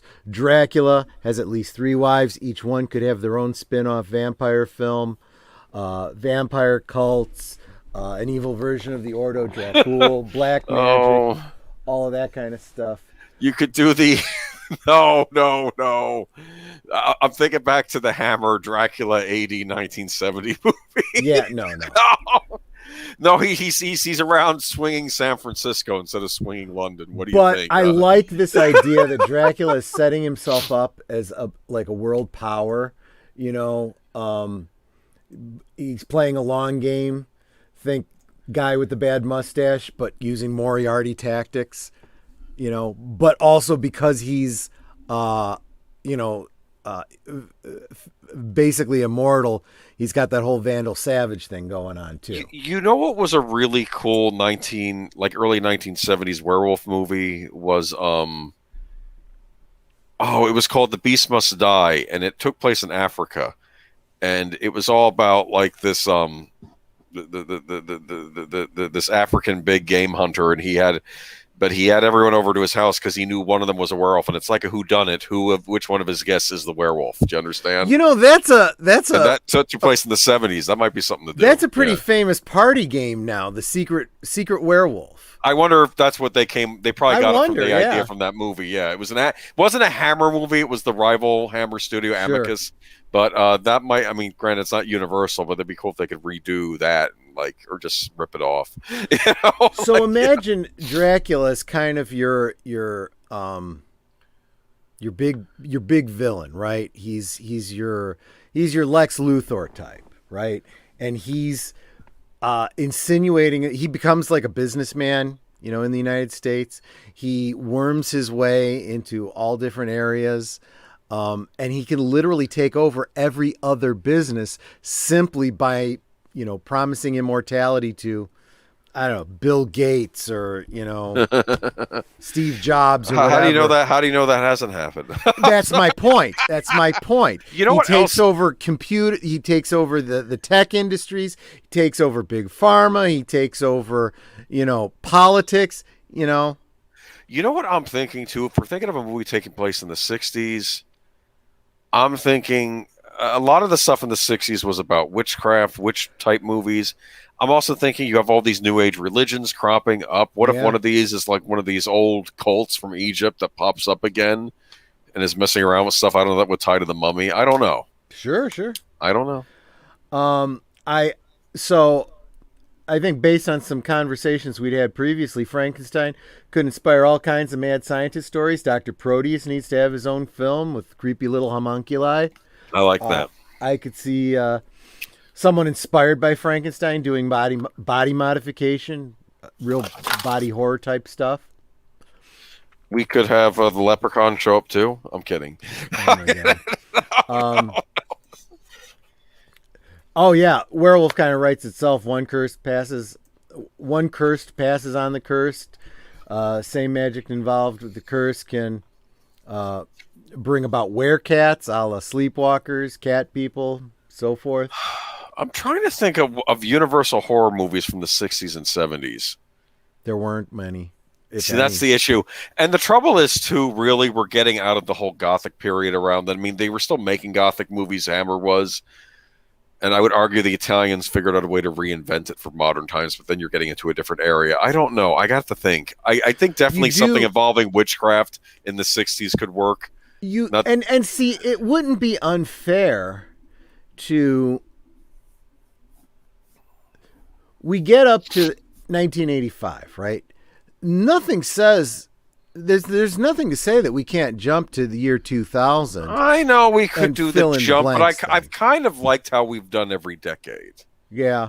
And I'm thinking, what could we do in the 60s? 50s is Creature from the Black Lagoon, but I'm thinking 60s and even 70s, what could we do? Actually, you could get a couple of Creature from the Black Lagoon films in there, because there was a couple of Creature Walks Among Us. You know what I'm going to say? No, you actually could...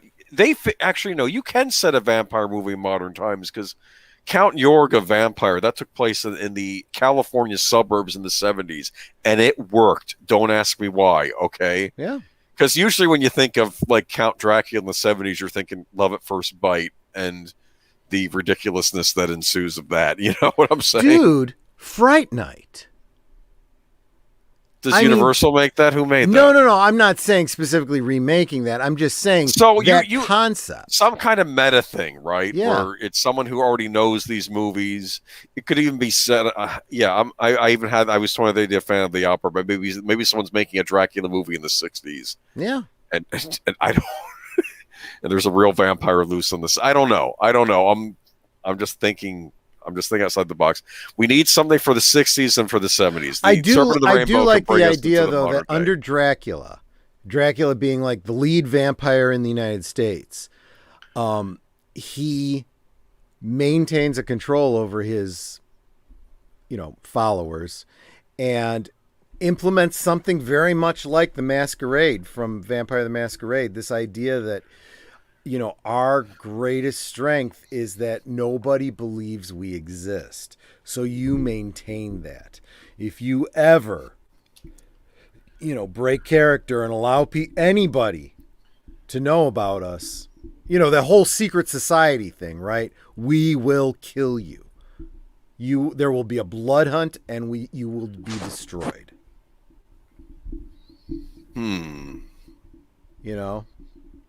Which also leads to some great stories about people possibly finding out. Of course, we know that there's those that know about it. We know that Van Helsing is out there and his, professional descendants.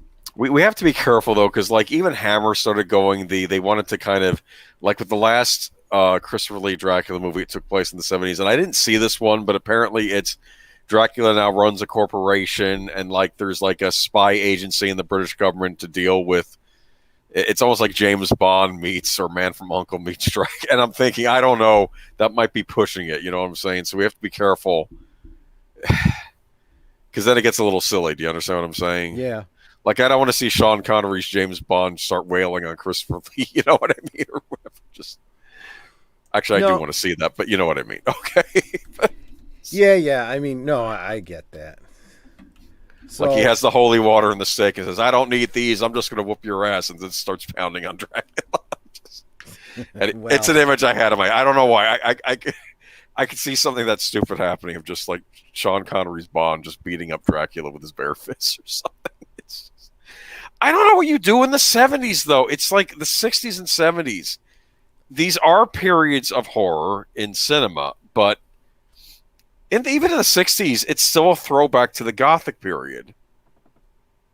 Universal wasn't doing anything. What were they doing in the 60s and 70s? Samuel Proctor was suggesting that Salem's Lot takes place in the 70s, but that's Warner Brothers. And that's Stephen King. I get what you're saying, because if we had full breadth to go to other properties and introduce them, I would do City of the Dead, which was another Amicus movie, which was about a modern day a town run by descendants of a descendant of a killed witch, or I think the witch got brought back to life, and it's a modern a town in Salem, some town in Massachusetts, and it was really creepy. It was weird because it was a British movie, but it took place in the United States. Yeah, even Christopher Lee's in it, but he has an American accent.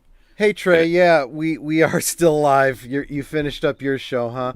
We've been talking about the fact that Alex Kurtzman is down on IMDb doing a whole bunch of new Universal Dark Universe films: Dracula, Werewolf, Vampire, Frankenstein, and it's worked out so well for them in the past with their Mummy remake and all that. They're going to try it again.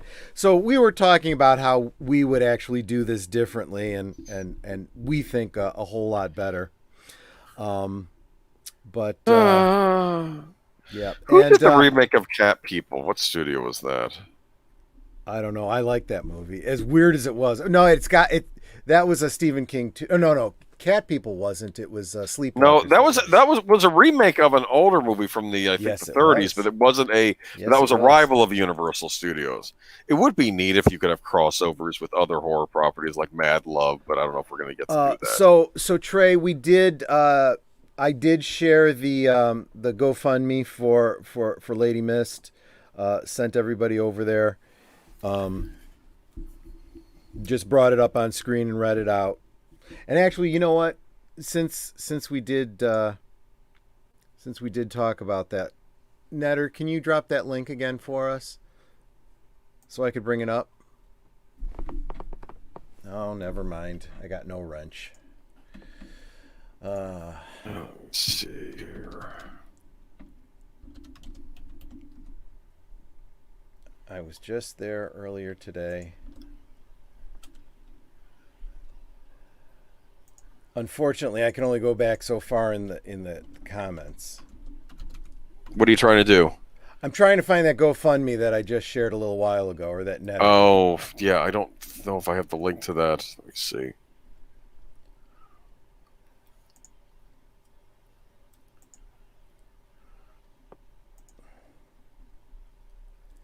No, it's not still here. Can you share that link again, please? GoFundMe.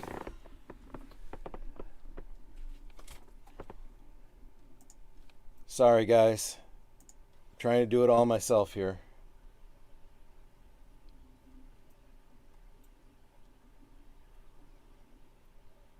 I should have just kept it up. I'm sorry.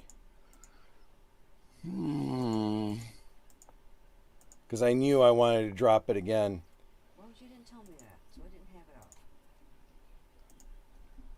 up. Could you maybe go through your history? I can't. Oh, you mean my browser history? Browser I tried history. that. I typed in GoFundMe. I'm not seeing it. I'm not the one that actually... There. Give me 1 minute.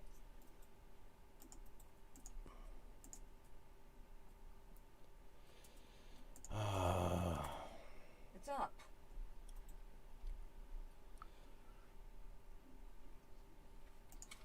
Live chat. Okay. So, again, for those of you that are joining a little bit later, GoFundMe for Sophia Edwards Memorial Fund. Let me zoom in a little bit because it's really small. On July 21st, 2001, a tragic accident took the life of Sophia Edwards of Apple Valley, California. Sophia was a beautiful, bright, brilliant young woman with her whole life ahead of her. She was excited to move to Colorado to begin a new and exciting life. This tragedy is beyond heartbreaking and incomprehensible. Guys, this is a family, that's in the community, and they're hurting, and I'd really love it if you guys could go and do whatever you can to help them meet the goal they're trying to get to. I don't know all the details. I certainly would not want to pry, but I'd super appreciate it if every one of you could just go check out this link that Netter dropped. Anything you can do, by all means, would certainly be helpful. We got to pull together when tragedy happens for the people that support us. Our friends in the community. We see these names in our chats all the time, and you just got to remember that they've got lives going on behind the scenes, and sometimes that can bring some rough stuff with it, and they're here, cheering us on, cheerleading for us and encouraging us. The very least we could do is try to help them in a time of need like this. So if you could do that, I'd super appreciate it. But Nanette's got the link there if you would, please. And actually, you know what? We're kind of at the point where I'm kind of running out of steam myself, and you got to get going too, right? I do. I did find one Universal horror movie of the 70s. It was The Car. It's like about the car that's possessed by the devil. And I think I've heard of it. James Brolin was in it. I'm just kidding. That wouldn't work for this. It's I don't know anything about it, but it's like The Omen, but with a car in it. Okay. Is it anything like Christine? I don't know. I've never probably. I don't know. It's an evil car. Never mind. Okay. Yeah, we have to think on, you know what, that'll be the next time. We have to come up with 1960s and 1970s gaps for Universal horror. Okay. Yeah. I'll see what I can come up with. But yeah, so that's the show for tonight. I've shared about the MeWe group. If you're really interested in this reimagining of the Universal Dark Universe, not the way Kurtzman's doing it, but a better way. Come join us over on MeWe and we can talk about it. Tomorrow night over on Netters Network, we're going to be watching this one's a little bit outside of the wheelhouse for a lot of the people in our community, but I'd really suggest you give this movie a look-see. It's a pseudo-autobiographical story of Bob Fosse called All That Jazz. It's a great movie, great music. I think kind of timely. It really looks at show business and all the things that were happening back then, and there's nothing new under the sun. So yep, we'll be talking about that tomorrow night over on Netters Network. Sunday morning over on Matthew Flynn's channel, Netter and I will be back to talk a little bit more about Ultimate Ben 10 Ultimate Alien, the next season. And then Sunday evening over on Age of Boomer's channel. What are we doing, Age of Boomer? We are going to do the Geeky Geezers, and we're going to talk about some interesting things, okay? A lot of stuff going on the past couple of weeks we got to talk on. I don't know how many stories we have so far. I shudder to think. Anyway, Yeah. but we'll touch on things like Superman versus Captain America. What? Yeah, a little bit of that. We'll be talking about how Black Widow's doing, what the future has in store for the MCU. Yeah, Steven Dorff's comments on that movie. We're going to be doing kind of more than a little bit of talk about anime. That's not a topic we usually dive into, but we're going to get into it. Been in the news also. Star Trek. There's a lot of stuff going on with Star Trek. There's going to be some talk on Star Trek too. Absolutely. A little bit of Ghostbusters news, a little bit about some other projects that are coming up. Going to be talking about what Disney is going to be doing with the Xenomorphs going forward. Apparently, there's going to be a series based on the Alien Queen. Oh, and no. I have a photo to share with you all while I was away last weekend. I happened to stop by the toy section of a department store, and I found a new Disney licensed Alien Queen figure that I think tells us everything we're going to need to know about this upcoming series. I want to see it. Yep. Oh, wow. So Chris P is saying that he has the Criterion version of All That Jazz. Very good movie. Good. Well, I hope you can join us tomorrow as we rewatch it. We have the stock original version, but it'll work. Hey, go Criterion. They're the premium. They're like the nicest DVDs, and they've never released any Universal horror movies, but they've done like some other horror movies. They have like Cat People. They did the what was the one that was based on Island of Dr. Moreau, but was Island of Lost Souls? They have that one. That's a Criterion. They have some cool movies in that collection. And yeah, Samuel Proctor, Black Widow movie came out. I didn't notice. We'll see if anybody else notices. I think this weekend is going to be very telling for a lot of things, and I don't know. Wait a minute. Samuel Proctor says, "Oh no, the Babylon Bee article has come true. What have you done?" Wait, what Babylon Bee article is this? Is this about the Alien Queen? Yeah, no, that's kind of what I thought too. I remember somebody saying something about the Alien Queen is now a Disney princess, and I'm like, oh God. And I'm telling you, this toy, this figure, it's got to be about 8-9 inches tall. Alien Queen, hot pink. I shit you not. I'll show you guys on Sunday. I shit you not. I'll show you guys on Sunday. Oh, Okay. Well, I'm I don't know excited. what I don't know. I don't know. I'm excited. I don't know. Okay. So then, of course, you got Wolfie and Green Lion Girl on Tuesday, Wednesday, Thursday. Soundtracks with Birdman. Not this week. He has to take that day off, but he'll be back in a couple weeks though. In fact, Okay, okay, we might be doing Star Trek Insurrection in a couple weeks. We're not sure, but yeah, he's not gonna be on this week. okay. Fair enough. But he did drop. Oh, yeah, you can't. You're not gonna copy that down. Let me let me see if I can grab a hold of that. Well, you know what? Just scroll back up.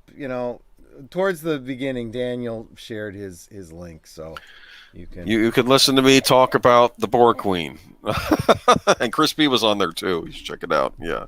Yeah, that soundtracks with Birdman, who's not on this week. He'll be on the following week, and yeah. So there we go. That's the week as far as I know it.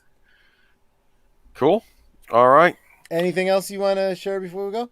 No, I'm good. Like I said, we'll be talking about some cool stuff. We'll do a good old days as well, or as the chat likes to call them, Troy stories. So we'll do something Troy like stories. Yeah. Okay. that. All right. Cool. All right, everybody. Thank you so much for hanging out with us. If you can, please go to that GoFundMe for Lady Mist and the tragedy she's had in her family. Yeah, definitely. And thank you so much just for hanging out with us. Every time you hit that like button, leave a comment down below.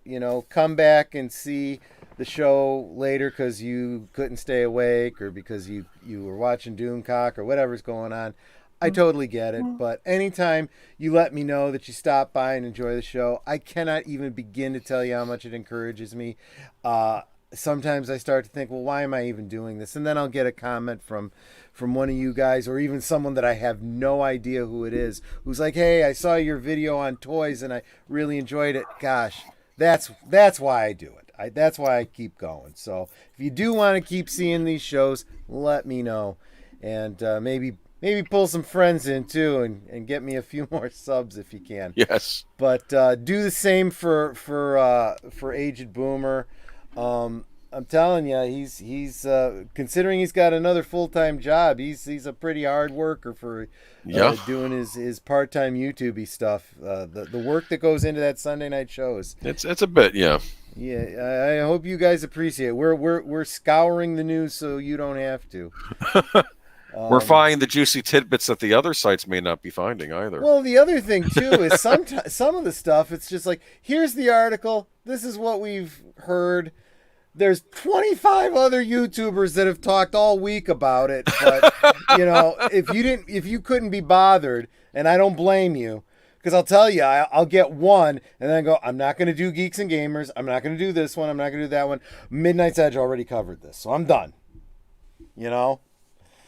But anyway, yeah, that's it, guys.